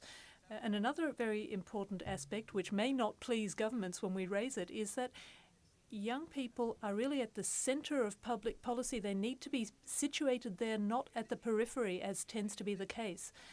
they need to be brought to the centre, not just in elections, but also when it comes to investing in the social role of young people and allocating resources in fixing budgets, because situating young people firmly at the centre of public policy will ensure that they have the favourable conditions to succeed and will also extend that help to other young people who are left out at the moment. And we need to also do this on an intersectoral basis, because it can't just be the remit of young people and young people organisations. You need to build in young people's involvement in education, in health, in social affairs at all levels. I'm really pleased to be part of this forum, because here we're talking about translating words into action, aren't we? We are working in the context of an international organisation. This is very important to have these kinds of forums where people can work on these issues. We have been seeing 21 million young people in Central America generating very good ideas, raising proposals, and we are acting as the contact point between those movements and the governments, transmitting those messages. Initiatives and programs are very important. We need to break out of meetings with heads of state, with ministers and so on, who are giving rhetorical speeches, and translated into actual concrete initiatives and projects. That's part of our Policy 2.0, promoting using digital means to improve the lot of young people, these 21 million young people I'm talking about, using the efforts of big companies like Google and Microsoft to support that effort as well. Now, very quickly, what we are aiming for is comparing what everyone's doing, comparing with the political will that we have at our disposal, involving not just governments in this effort, but also the private sector, civil society, academia, in our effort to improve the situation. Covering the situation of youth is part of what the Youth Alliance is all about, and we thank the OECD for its participation, focusing on new technologies, the digital world and so on, is very important. The OECD has been working on this issue, so has the G20, and Argentina is presiding this year, which gives us further access to that context. I mean, that's also something we say about gender. I think we love to have ministries for women, but we love when the finance ministers start allocating budget for women issues. That's probably very powerful. I want to come back to some of the issues that you were saying in the first panel. And for Katja, you mentioned the question of health and reproductive rights of women. And this is also core to the position and into the respect of their own decision making. How do you link this, the health and rights, with economic empowerment, and how do we make it count? Because I think that this is, when we talk about women empowerment, we know what we need to do in terms of policies, in terms of instruments, in terms of childcare facilities and legal rights and non-discrimination, the labor force and wage gap and all these things. But these are the core issues in terms of stereotyping and having a decision to decide for yourself, no? A possibility to decide for yourself. So please, Katja. I thought this morning, or think this morning, is pretty wonderful. And in the opening, we not only heard the Secretary General talk about sexual and reproductive health and rights, we also heard the Crown Princess talk about it. And if we really are serious, and it both matters to women, to young women, and to youth, of course, we have to look at that ability to decide on our own fertility is the bedrock of gender equality. It's not the only thing. But as I said before, the link between sexual and reproductive health and rights and a woman's and a young person's ability to decide how many children to have, when to have them, and if I also may, with whom, which is not a given everywhere, that is really core if we want to talk money, and if we want to talk employment, and if we want to talk progress, not just for the individual, but for all. So that is key. What is also key is that we work together around it. And And I really like what you said, Max, about what a power cocktail we have when you take a SIGI, an OECD development, the DAC countries, the kind of governments in general, and the civil society, and the crown princesses and the royals, and kind of everybody who can move in this with the data, with the evidence, with the action, with the investment. But that's what we need to be able to move it. Civil society plays a really cool role in keep calling out what needs to happen, but also keep being a player and a collaborator on making it happen. Because let's also face it, it's often the civil societies who's out in the communities. It's not even the governments who are there, because you have a lot of failed states where that doesn't happen. So that collaboration, and then we can't shy away from issues like sexual and reproductive health and rights and women's ability to decide, both in terms of getting access to family planning and safe abortions. And it's really key, because we've seen over the last 1.5 years that rights we thought was won have been taken away again.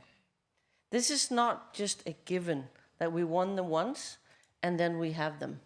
We have to keep advocating, and we have to keep investing, and we have to keep collaborating around this. And it has to be that view of the whole woman and the whole girl, because we have this little funny one. This is the SDGs. This is your cheat sheet if you can't remember the 17. People often can't.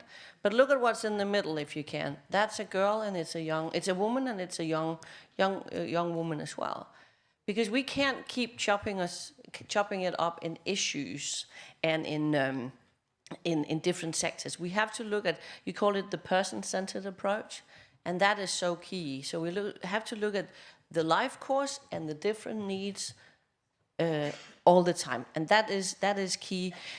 In regarding to young people, if we look at the world today, it is the opportunities, needs, and choices, including reproductive choices, that will define not only the tomorrow, but also the today of the world. And that again leads into the sexual and reproductive health and rights. I just want to kind of, we have a campaign in Women Deliver together with now 400 organizations almost. And it covers water, economy, education, health, environment, and all of that. Because we all take our logos and our hats off, and we say, this is about the girl, this is about the woman, and how can we get those investments in her? This is for you, for fun. This is 30,000 pages of research. It's the Deliver for Good campaign. It's the investment case in girls and women, 12 investments. So that's just, we know that people don't have time to read. This is your cheat sheets. Cheat sheets, you can get them. They're good for every time you're going to advocate and invest in this. And the last thing I want to say is, this era, it's of course the Women Deliver logo, but that's not the important thing. The important thing is that this is an upward investment trajectory, just as when you see investments in companies. And that's the upward investment trajectory in girls and women. And you know what it points to first? It sits on top of the heart on the left side, but it points to you as the first one to take action. This is not just something that's society's responsibility. This is everybody's business, and it can't be business as usual. I think this is not just the next frontier. And you know, I just noticed that we have 3 Mexicans in the panel. So I feel that I can give an example of what Katia is talking about. And I'm sorry, it's not the best practice. I know Mexico is a source of very, very, very good practices. We are now confronting, and I think that we should all be conscious about that, and the fact that some of the institutions, global institutions in charge of health and reproductive activities are being defunded. Defunding means less education, less access to these services, more problems in terms of health. And it happened to us, Ambassador, in Mexico, because in the last 12 years before this government, there was a reduction in the funding and the education on sexual rights.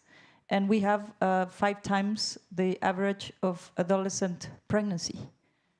I think it's real. And of course, the current administration in Mexico has taken a lot of very good action to address those issues since 6 years ago. But I cannot imagine what will happen at systemic level if we don't manage to fill the financial gap of those institutions. So Women Deliver is a very important partner. She decides with Liliana Plumen is another very good partner. I think that we should be conscious about this very big problem because it's gonna chase us in some years ahead. And Charlotte, of course, you are the donor community, but I want to go back to this question of the unpaid work. Because, of course, we cannot address issues we don't measure. And I want to know what the donor community is doing actually to address this question of the domestic work, unpaid work. How do we make it valued and how do we make it visible? Well, first of all, I think it's, if I may start with my home country being Sweden and unpaid work. I mean, we have had voting rights as women since 100 years back. We have still no female prime minister. And still women are paid less than 87% out of men. So we can never stop. And we are, you know, a benchmark for many, but we still need to work. And women do more unpaid work at home in my country too. Doesn't depend on education and income level. Yes, of course, unpaid work is much harder, more frequent, and more hours in developing countries. And we heard your example, and we know from the analysis that there is a lot of there are many. The divide between women and men when it comes to unpaid work in developing countries is greater than the example I gave you. And it takes away a lot of opportunity for women, opportunity to work, opportunity to participate in the society where we need women. Because we also know that women are, when they are together with others, a force for peace. When they engage. We also know that when they don't engage, we see less results when it comes to building stability and peace. So society loses out on the fact that women are, at home doing work, and we know women are girls, young, and they drop out of schools because they have to work at home. There's no social security system in place where we need them. So, what do donors do? Well, some donors have experienced social security systems that they have put in place. We know, for instance, that if we have a social security system where women gets a monthly sum of money, they actually spend it differently than men would spend it. They spend it on education and health for their children, more than men would do. So what we need to learn when the donors are now spending more money on gender, but have to know more on how to spend them to really make results. We need to know more about this issue. We also need to research examples like childcare systems, social security systems, and see what we can learn from context in which they work. So I told you that we are trying to make the most of this community of the OECD and the DAC members by working together in, first of all, looking at the problem and, get to know the issue before we jump into conclusions. So recognize and know about the problem. Then we need to analyze, what do we need to do to reduce unpaid work? And how do we make this an issue in which people want to engage and actually tackle a very sensitive issue, the redistribution? And do you think we can do that without having men in the dialogue? Because now we are touching upon power imbalances. And one of the learnings that we have on many years when we have worked on gender issues is that when we talk a lot about gender, we run the risk of widening a gap and a divide when it comes to values and approaches. So we need to find ways where we engage together around these issues, meaning men and women in this case need to discuss this together based on facts and experience, analysis and research that we're going to take on further. May I say one more thing? Okay. I want to challenge the donor community to do even better. And I think, contests are good. So there's a beauty contest here. There are 3 countries who are actually even better than Denmark when it comes to spend on gender. And they are, sorry to say, Sweden, or glad to say, Iceland and Ireland. But very close to that comes Australia. So I think overall, Denmark, Australia, Sweden, Ireland, and Iceland can be really proud of the trajectory on spending on gender. So thank you. Thank you, Charlotte. I think that we need this beauty contest, but we need to broaden the region because it's always the Nordics. We need to do something. Ambassador Aspe, we will try to catch up. I have to say that Mexico is #1 in terms of women representation in Congress. So quotas work. But the question, and I want to bring it to the last question to Ambassador Aspe, because you, Charlotte, are talking about one of the manifestations, very concrete manifestation of gender stereotyping in terms of who is in charge, what is the role model, and how do we organize the societies in terms of family care and domestic work. And this rebalancing of the burden sharing is, we know, there's a lot of policies, and the dual parental leave, the affordability and accessibility of childcare, the non-discrimination in the labor, the equality jobs. But that will not work if we don't change the stereotypings.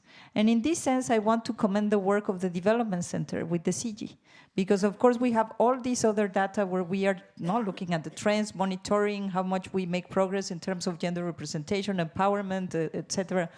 But the CG, which is this database that you gather all the cultural, social, family norms and institutions that are really discriminating about gender equality, it's amazing. It's a very, I invite everybody to really take a look at that, because it's the complementary part of what we do in terms of the facts and the evidence.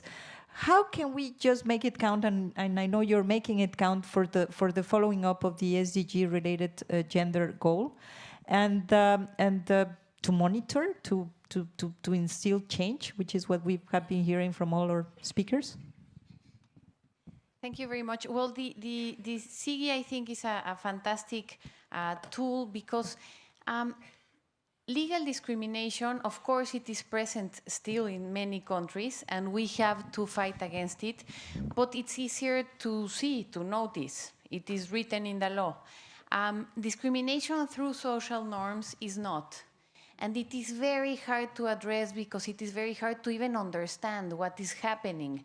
And there is, of course, a lot of resistance also from countries, from governments, to see that, because people, we come from our own cultures, so it is hard for us to see that. So having this data through SIGI is very valuable, and I think that is one of the areas where the work of the Development Center and the work of the DAC is actually very complementary, in the sense of understanding what is happening in these countries.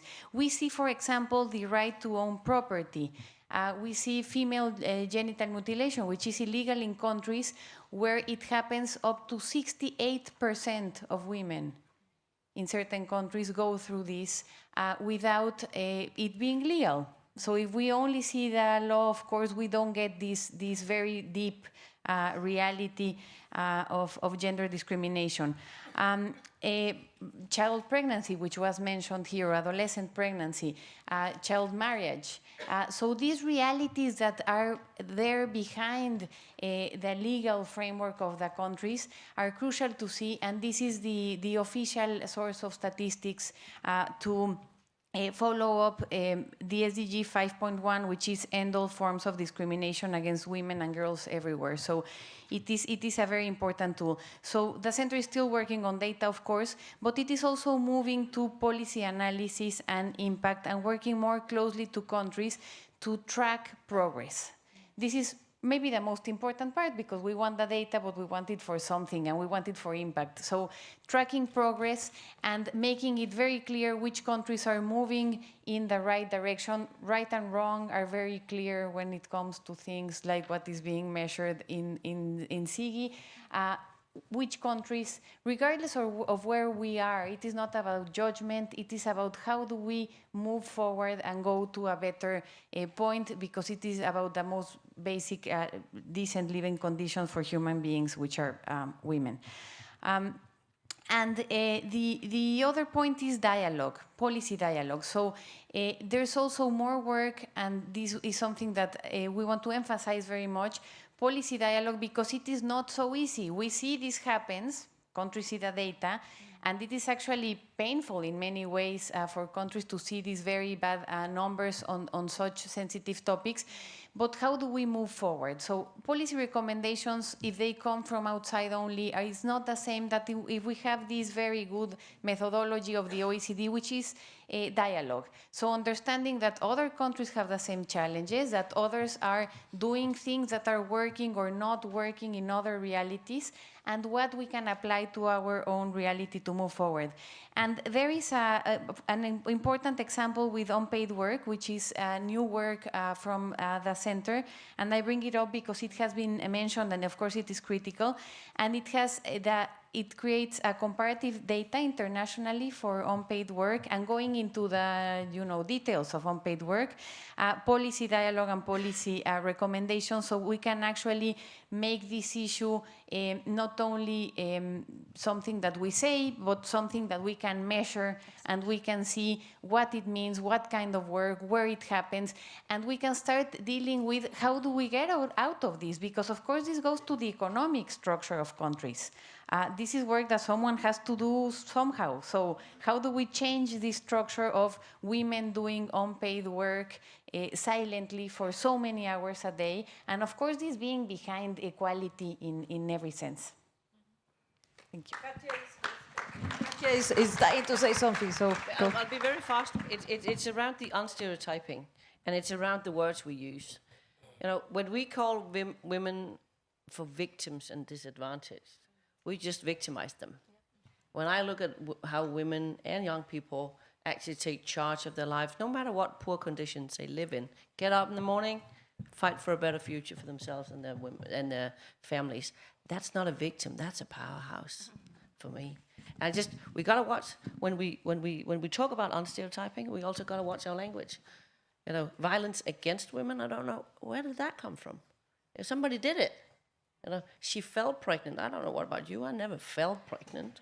But we really got to look at our language and how we talk about that, because we risk victimizing the people we're trying to help. You're completely right, and I have to say that just to be aware of those things is important. But that's exactly what I think that the Development Center and DAC are doing, trying to frame these issues in the right format. And not to put us, we women, in vulnerable groups, because we don't belong there. It's just the specificities of the policies is different. We are now going to move into the questions and answers, and I'm so sorry that I would need to leave you with this fantastic panel. I really enjoy hearing all of you, learning from all of you. This is just the beginning of a wonderful friendship, but I just need to catch this plane. Before passing the floor to Lisa Williams, who kindly accepted to take it from here, I just want to raise some of the ideas that came to my mind when I was hearing all of you. Because you touch upon very different angles of the same problems, but what I've heard from you is that the issues related to youth and women cannot be dealt only in a compartmentalized way. I think this is very important. Many of you mentioned that. It has to be dealt, and I would not suggest that we eliminate the youth ministries, or that, no, not yours, Minister, yours will remain. I will not suggest that we eliminate those institutions that are championing gender issues, but I would suggest that we ensure that every single policy area is taking into account how does it fare in terms of their impact on gender and youth. We have made progress on gender budgeting, I think. We have made progress in many instances of the development agenda to bring the gender impact of policies. I think that youth is lagging behind because it's more complex and it's a very wide set of issues, but I would put it like that. And if we can make some kind of a gender and youth test whenever we advance policies, I think that we will be breaking the silos. We would be creating this awareness that we need to have when we think about these issues. We do something in the OECD. We have the competition toolkit. I would do the youth and the gender toolkit. So whenever we advance any policy, we really look at how much this will come into the issues. But also get the priority, not only the narrative, Katja, I agree, is the impact, the monitoring, and get the money where the action is. I think that if we don't budget appropriately, as many of you said, for these issues, there's not going to be progress. I sorry I jumped to the conclusions, but then I let Lisa to take over. Thanks a lot, and bonne continuation.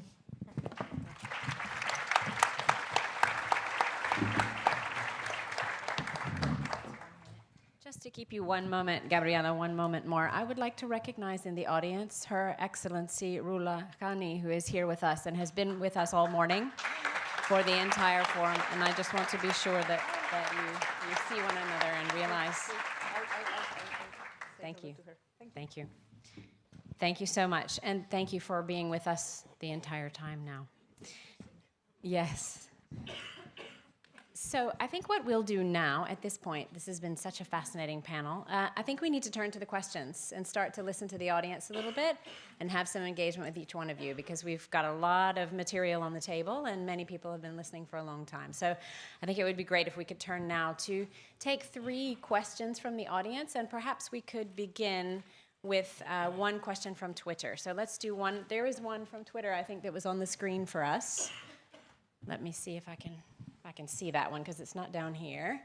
How do we mainstream the priority on youth and women across the various policy sectors? And when does mainstreaming actually work? When can we really bring an integrated approach together? As we were preparing earlier this morning, Katja mentioned that she wanted to talk about these integrated approaches. So I think I'll turn to you one moment for this, and then ask also that the DAC chair, Charlotte, say a bit about integrated approaches. Thank you.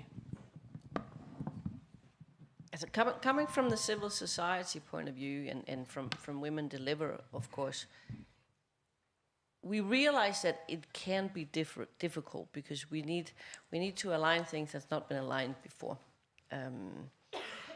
You need to align budgets, you need to align policies, you need to align people. And that people part can be difficult. And if we look at governments, our experience is that when we get to a government to discuss, and because we come with a cross-cutting, we're an advocacy organization, and we work for gender equality and the health rights and well-being of girls and women. So when we come to discuss with the government, often we meet this one, you know what, we do health, they do education, and they do youth, and over there we have, this, that, and the other. And so we often provoke people now that when we call a meeting, when we get to a country, we say, could you get everybody together? And often it's actually the first time they sit down together. So while I don't have the silver bullet for how this is gonna happen, sitting together, having a dialogue, looking at it together. And that's both in the north and the south, because when we get to the north, it's also the same. It's not as if, it's much better in the DAC countries, because that's also when you go and talk about ODA, it's also the same. I have the SRHR account, over there they talk about this, and over there they talk about that. So could you please go away and over to another budget line? But the dialogue, the alignment, and the collaboration, and it goes beyond the politics and the budget. It also goes to look at who needs to be in to really make it happen. It's much easier than it sounds, but the talk can really take it and get the right people together. I think this is one of the issues overall that the governments who did agree on the SDGs, the development finance in 2015, haven't cracked it yet. And I would say We have to focus on that because it's a credibility issue. When the SDGs agenda was there, we had many gains. One gain was that there were many people involved in creating the agenda. So that's good. We had some kind of buy-in already. It is a universal agenda, so it's a different way of talking about things together, not a donor-recipient concept. Have we moved away from a donor-recipient I'm not sure yet. It is an agenda where we have to realize that there are conflicts, if you will, and especially if we work in compartments. So I am actually challenging my donor community, governments, that have you really looked into how you're going to manage the change in your domestically as well in how you do development cooperation? We talk about coordination. Oh, I think we're so fed up with some words that we have used for many years. Coordination, okay. So we put somebody to coordinate. Do that person have any power in a government? Does budget follow that person? Very seldom. So I would argue that if we really want this to happen, we need to put resources into coordination and recognize that as a profession, if you will, and then incentivize coordination. And we're not doing that at all. And maybe the finance minister has to have this on his or her portfolio to really make it happen, because money talks. And honestly, I'm worried about this, because I don't think it's youth and women only that we are talking about. I think it's the kind of overall agenda. And we have to have conflict resolution mechanisms in governments, because there will be trade-offs or opportunities. But if they are not addressed, we haven't moved. So I think this is a serious issue. Yes, we mainstream gender in programs in development. We do that well. We have gender markers, which means in reality that we take decisions based on if women's perspectives are taken into account in program work. That's beautiful, but it's not going to deliver the SDG agenda. It takes another level to add on that. And hopefully we will be addressing that policy issue on the right levels. So, yeah, powerful message about integrating these policies. Minister Traoré, est-ce que vous voulez dire quelque chose sur Minister Traoré, would you like to say something and have a few words on this particular issue? Because I'm aware that it's very important for your country and partner countries in general. Thank you. Integrating the issues around youth into different policy spheres is of the essence. This is also what we did in the way we rolled out our youth policy. We brought together all the technical and financial partners around the same table. We also introduced into that dialogue youth associations. This is not something that's said often enough, but very often the young people do say this to us. They say they're tired, they've had enough.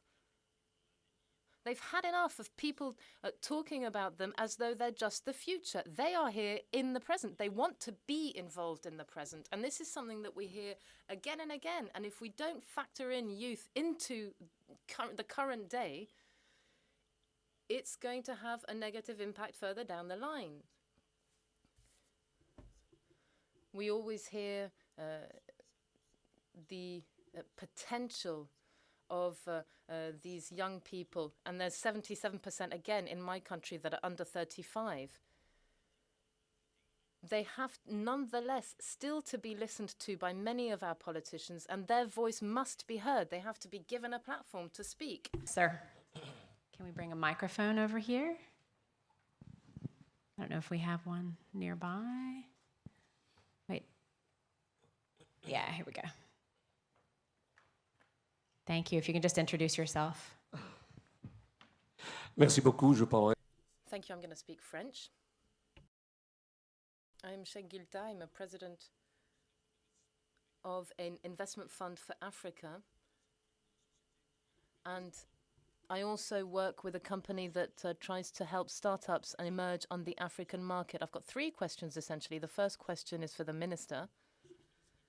Minister, public policies focused on young men and women well, young women, young people and women. Are these public policies carried out centrally, or do you coordinate with the local authorities, with the local governments? And what about African governments around your country? Do they also have a say in how to resolve the problems that the young people face in your country?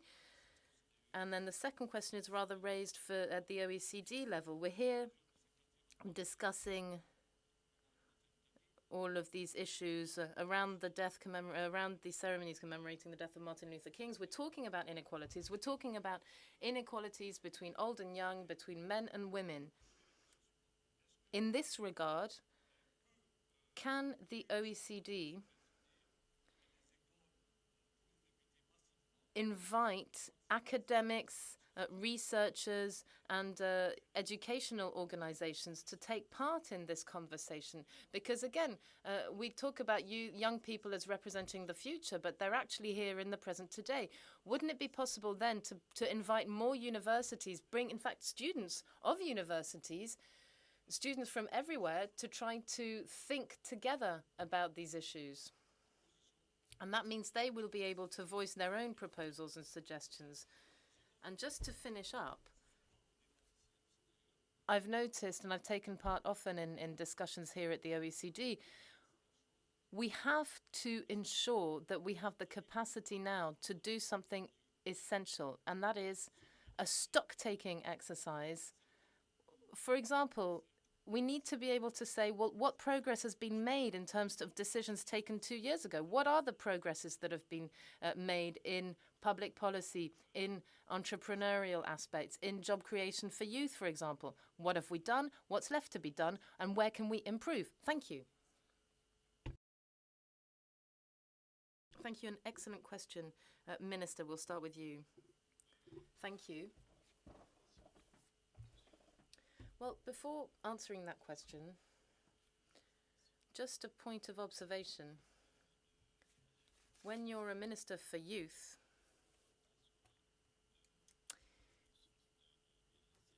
very often you have to take initiatives, start initiatives, because it's through these kinds of initiatives that you get to intergovernmental dialogue, intergovernmental work.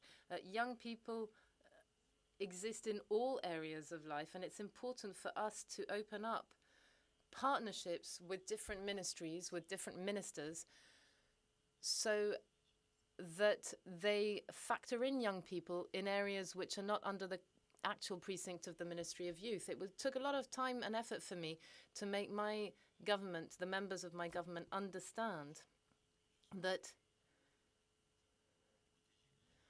I was there also to develop protection mechanisms for young people, notably in terms of sexual health, amongst other things. It took a lot of work to convince other ministers to get them to understand that they also had a stake in involving young people, for example, in the farming sector. And so, if you like, the Minister of Youth or the Ministership of Youth is by nature a ministership that covers a whole different series of areas.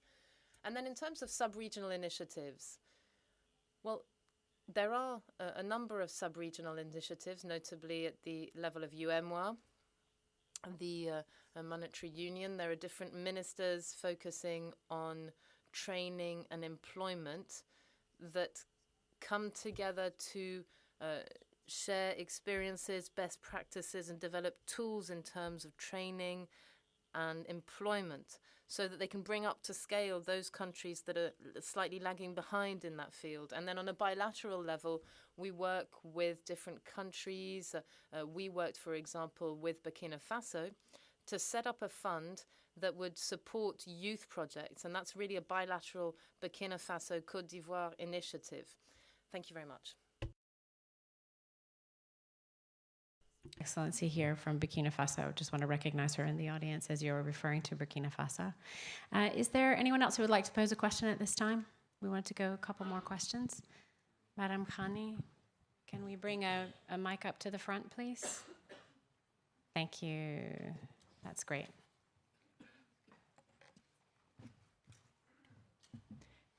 Thank you. Should be.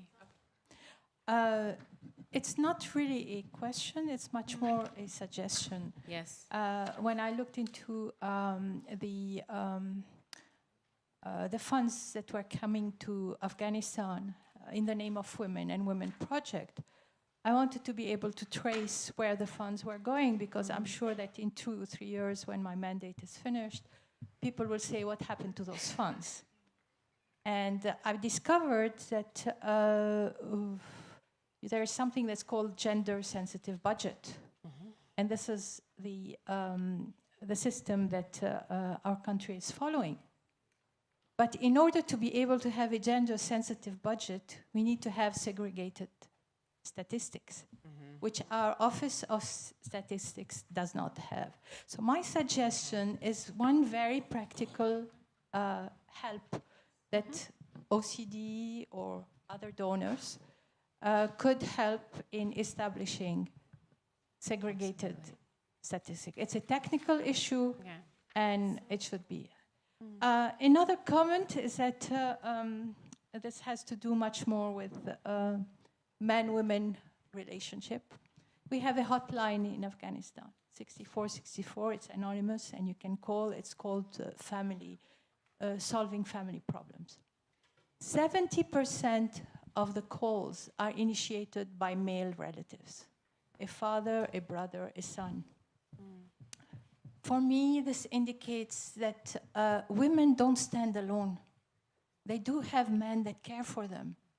And I'm sure when you made your presentation, it was not your redeliver.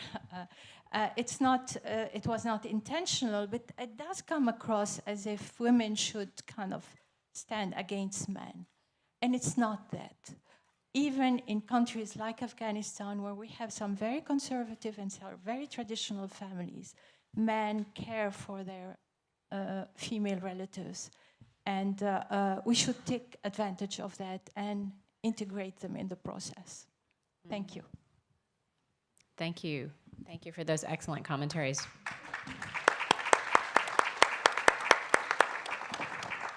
And we will take to heart the request on disaggregated statistics for Afghanistan. Thank you.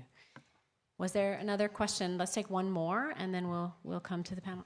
Please, can we have a mic over here to the right? Thank you. Oui? Monsieur le ministre. Minister, the essential question is linked to what's happening in demographic terms, this kind of demographic slippage. What we have is a demographic bottleneck, if you like, in terms of entry into the labor market. Now, I have got figures on the number of girls coming into the early secondary in 2012 and at the end of the secondary school process now. And if you look at girls coming into secondary school 2011, 2012, they're basically at the end of their high school education today. Now, when they get to upper levels of secondary, do you have, if you like, a kind of upstream monitoring mechanism to find out what these girls wish to do after their high school diploma? This is what I call the primary monitoring function, so that we can actually find out what they become further down the line in 2021, 2022. What's actually happened to them? Have you got a system of this kind that's instated in your country? If so, I think we should be able to reach one of the Sustainable Development Goals. So I think you should really think about this primary prospective monitoring function that would enable us to find out what young people want to do once they've finished school. And in our African cities, I'm from Lomé, so I'm actually sorry to see that my minister from Togo has left the room. He'll probably come back. But anyway, in African cities, my own Lomé, others like yours, Abidjan, Kinshasa, What do we talk about when we talk about the visibility and traceability of young people? Well, we're talking about young people selling shoes on a blanket in the middle of the road or on the side of the road. We see these young people, and we can, by that, see what happens to young people who've actually got a degree after high school, who've got a professional qualification. And that's why there's such a drain of young people out of the in that context. And it's something that really needs to be verified. We need to ensure that those who have qualifications or those who've dropped out halfway and those who also say, well, my big brother was at school, so I'm not going to go because there's no point in going at all. It doesn't bring us any money. Thank you. We'll have a question from Twitter now. Will the youth ministry save young people? Well, we'll add that to the list of questions that you were targeted with. Well, on the Twitter issue, I tried to answer a little bit earlier on. But in terms of what our colleague from Togo has just raised, I would say that in Côte d'Ivoire, we have about 300 to 400,000 young people every year come into the labour market or are ready for entry into the work market. So we have to rethink the way that we can best integrate them into that workplace. And you have to bear in mind that very often state resources are lacking in terms of the support and accompaniment we can provide for them. And we try to do this, taking their training at the outset as a starting point. And I say this because in many African countries, you have generations of people who were trained not with the new kind of job horizons in mind. Training programs are very generalist in nature, and they're not really vocational. And that's actually a need that we see, a gap that needs to be filled in our labour market. So in terms of what we do in Côte d'Ivoire, we're trying to reform the professional training sector, the vocational training sector. We really want to instate a paradigm shift. I'm not saying that our policies to date are totally inefficient. I'm just saying that in order to be able to increase the or bring the right skills to the sectors that need them, rather than training a whole spate of teachers that will come onto the market and not find jobs. I'm not saying that there's no need for teachers. It's just that there are other areas where we need to focus on training. And that also requires a paradigm shift. And I have very much heard what you've said about this idea of a primary monitoring system that would be instated at the level of high school, such as you mentioned. Thank you very much, Minister.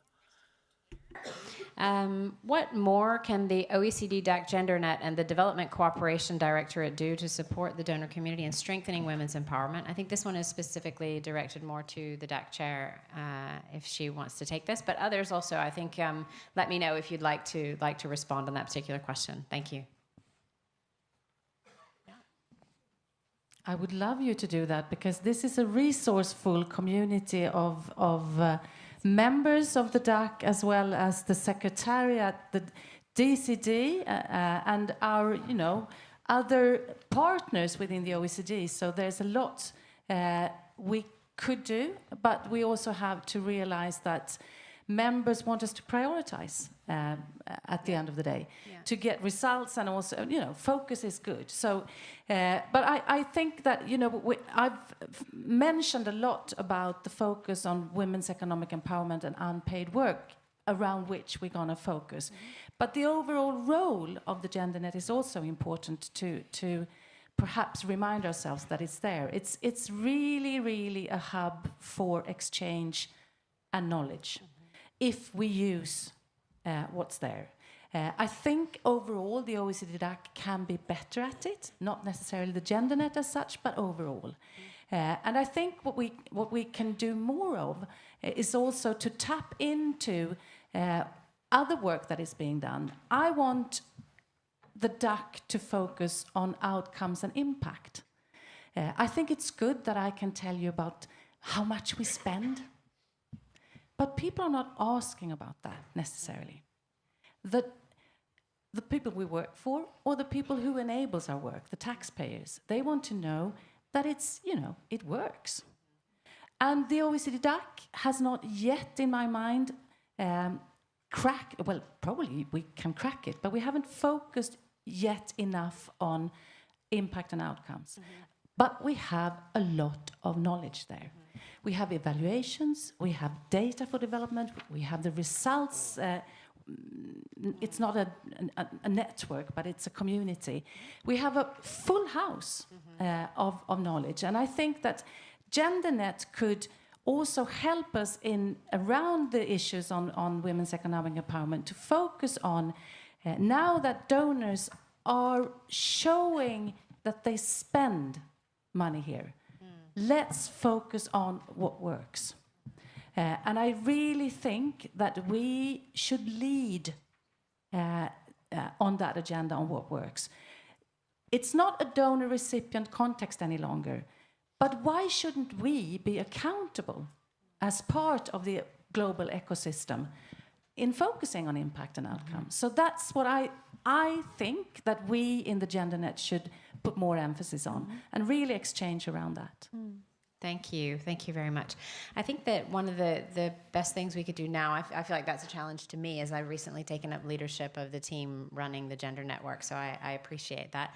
Maybe when we conclude, it would be nice to take a minute from each of you about your recommendations from this panel and from this discussion, kind of final words that you'd like to leave with everyone, because at that time you could think through the GenderNet point as well and other questions. So that would be really helpful. I think there was one more question over here on the right, someone who wished to pose a question, and then... I'm sorry. And then one on the left as well, so we'll take two more. I think there are going to be too many questions, and we'll have to pose some of them in the afternoon. But here on the right, you've been waiting for quite some time, I believe. Yes? On va arriver. Je vais arriver. Good morning. I am an academic, and I wrote several articles on women and rights of women, and I traveled a lot in several countries around the world. And then now I am working also for United Nations. And then I would ask all of you if you notice that the main pictures in Sustainable Development Goals are the main picture in the center of the goals are two grandparents, two parents, and two children. That's mean an indirect language in order to say you have to reduce birth natality, because it's forbidden to say it directly, as we stated along many conferences from Dhaka or several other countries around the world. Since 1994, it has been forbidden from religious exponents, but now we say, in other words, as a writer wrote, women should be free to decide, free from society, free from their men, free from their families, how many children they must have. Thank you. Thank you. Thank you for that point that I think Gabriella made earlier around the point that She Decides initiative is very, very important, as Katja made as well. I think on the left-hand side, Madame avait une question ici à gauche. Si vous êtes indulgent. Merci. Thank you. My name is Dalmeda Josefa, and my question is for the Minister of Côte d'Ivoire. You spoke earlier of the different methods and measures you'd instated to improve the disbalance of, or the imbalance in terms of informal, formal sectors. So let me just turn this on its head in a sense. You know that the informal sector in Africa is essential.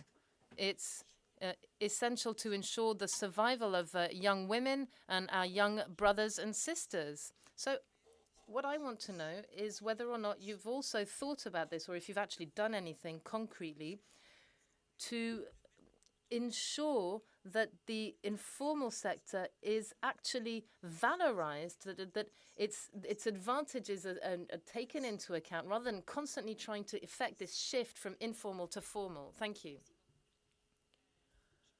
Thank you. I think that we can deal with this together, because we wrap up now. If you have further questions, which I know you do, we will continue in the afternoon. And please place your questions also on Twitter, because that will create a much more dynamic conversation together. So I won't try to wrap this up. I would like to make a few points that I think that Gabriela might have made had she continued on with us, just to signal that our work here at the OECD on women's economic empowerment that has already been referred to is a joint effort between our Statistics Department, our Development Center with its SIGI Index, and the Development Cooperation Directorate, where we have the Gender Network. And we can consider some of these issues that you have raised as well, Madame Ghani. Also, I'd like to just recognize that for 3 years this youth work has been going. You have talked quite a lot about the youth work that's been done by the Development Center, and I think there's so many powerful results within that work. It's very important that we start to think about what's happening with youth in terms of the employment opportunities, and dealing with the points I think that Max Trejo raised really about the frustration potential and how we do need to really be addressing the ability for aspirations at this point.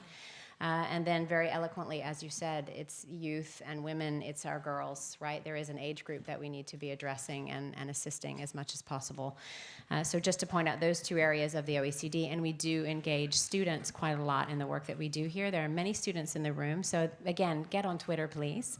And now I'll turn over to each one of you. Would you like to begin with just a minute of a recommendation to the room, to us, based on the content of this panel? Thank you. Thank you. 30 seconds on comments from before and 30 seconds on recommendation. Please. Just a comment on informality. There is very interesting work in the OECD on informality. It is a huge challenge in developing countries, of course. And what is very clear, I think, is that the answer is not enforcement only, because it is not only a legal problem. What is there for people to join a formal economy, the quality of public services, the trust in institutions. It is a mix of situations that make economy informal, but it is critical regarding women and youth, because the majority of women and youth are in informality, much more than adult men. On mainstreaming youth, of course, gender, but also youth, and on cross-budgeting, for both topics. In my experience, what I've seen in some countries, and I think it's important for the question of effective mainstreaming, is that it is not anything that is for someone who is young or someone who is a woman. It is gender budgeting, and it is youth budgeting as a perspective. So it is not just saying, okay, how many women go through that highway? This many, and you put that as, you know, and I'm exaggerating, but this is an exercise that countries do. The first time countries do gender budgeting, this is what countries do.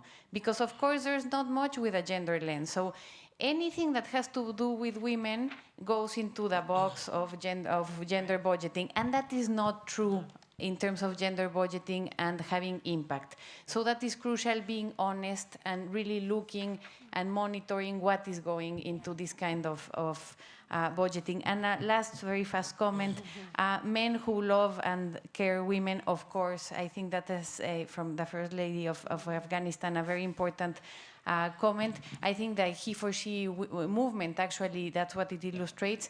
But at the same time, we have to see that sometimes people who love and care do terrible things in the name of wrong values.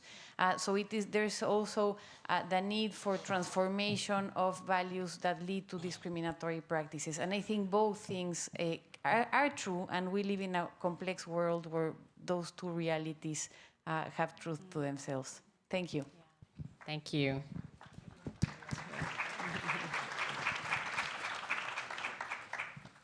Thank you. I have been talking a lot, and so I want to pick up on the comments around could we take stock on where we are and could we convene around issues like this, even inviting perhaps stakeholders that I don't know if they are here. I don't know how much private sector, for instance, we have in the room.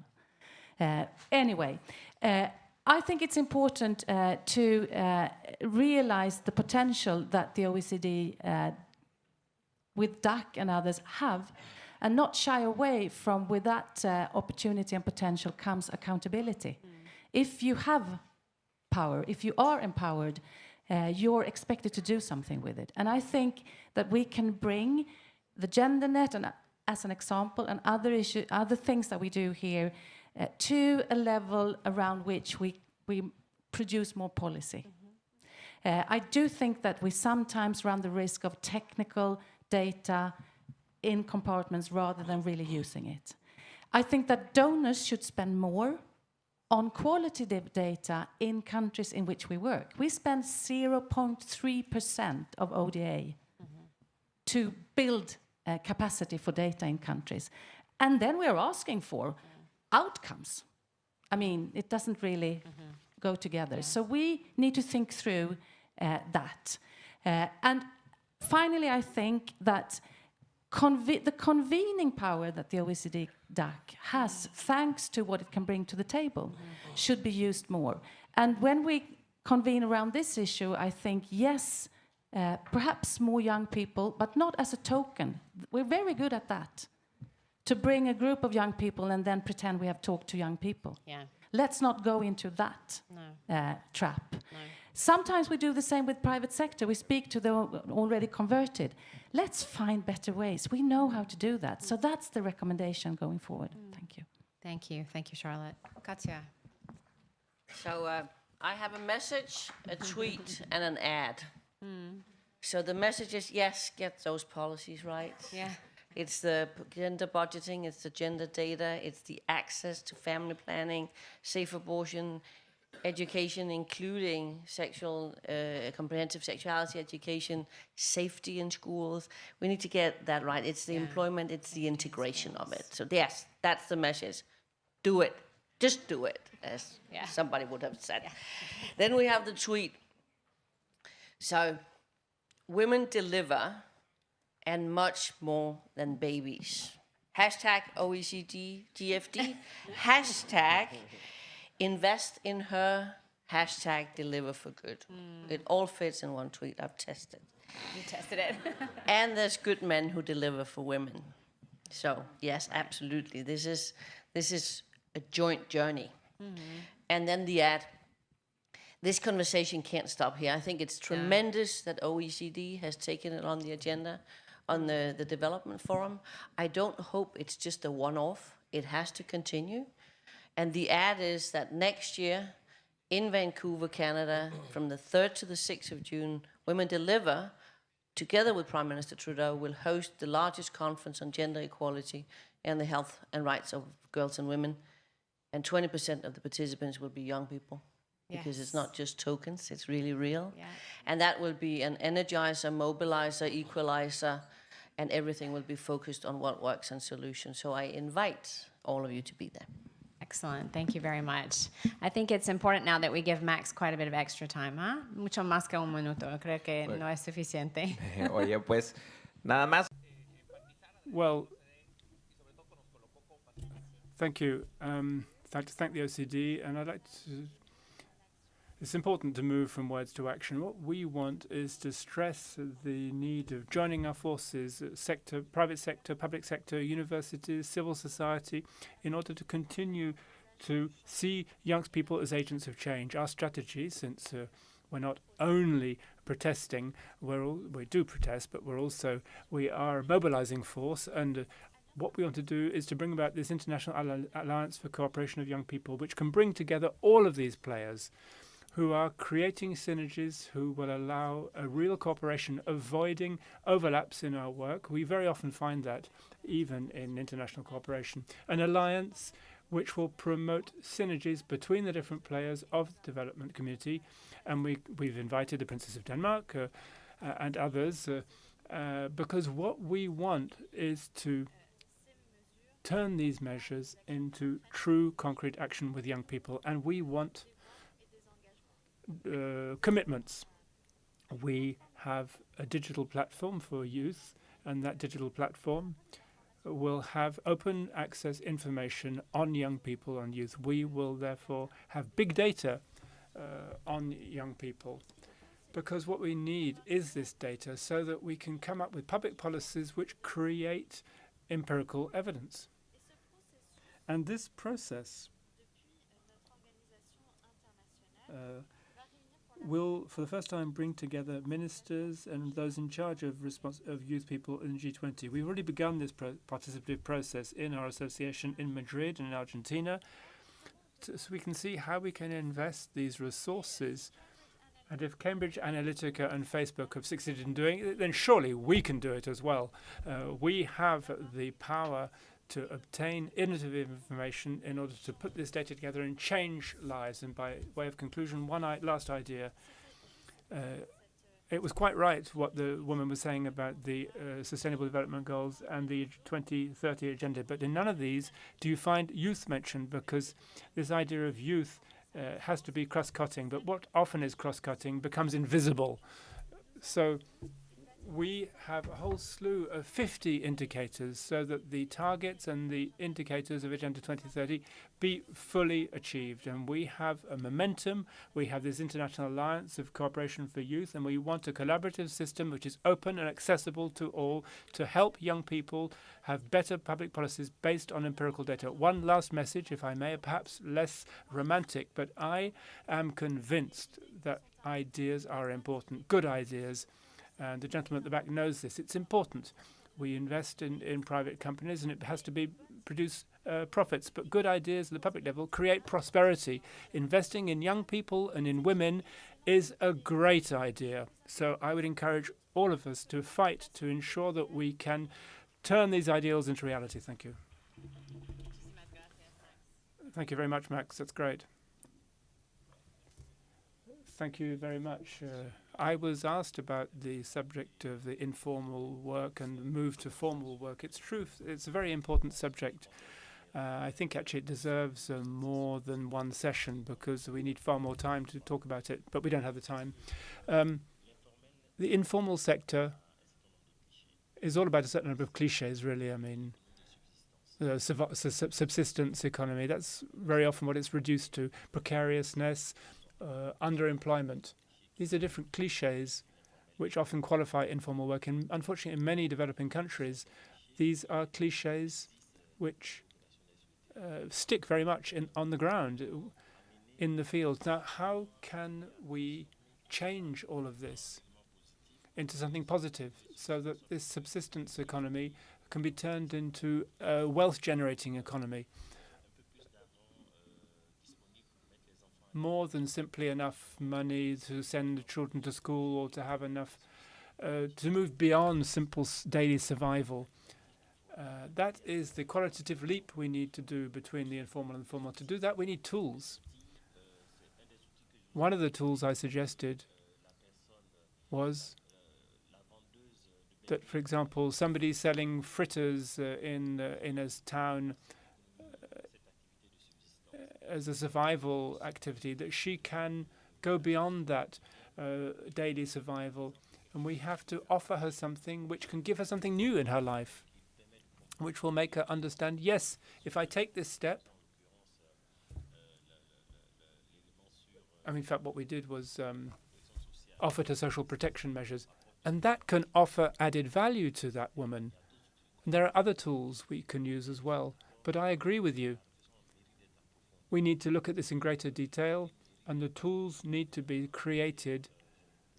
But I cannot tell you that I've got all of the answers, but I'm happy to continue to work on it with everybody who's interested. It's important, this transition, but everybody at the right speed, and with the tools which will give them an added value to their lives, those who want to take that step.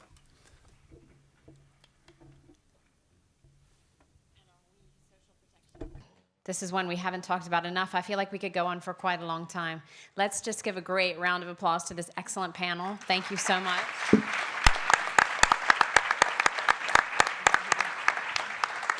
And we'll turn over to our Master of Ceremonies. Congratulations to our panelists, and thank you, Lisa. I have two things to say. First, lunch is served at the top of the escalator on your right in the chateau, so you're most welcome to come and have lunch with us all and continue the discussion amongst yourselves. And the second thing is be back here by 2 p.m. because we have another set of fascinating discussions happening this afternoon. Bon appétit.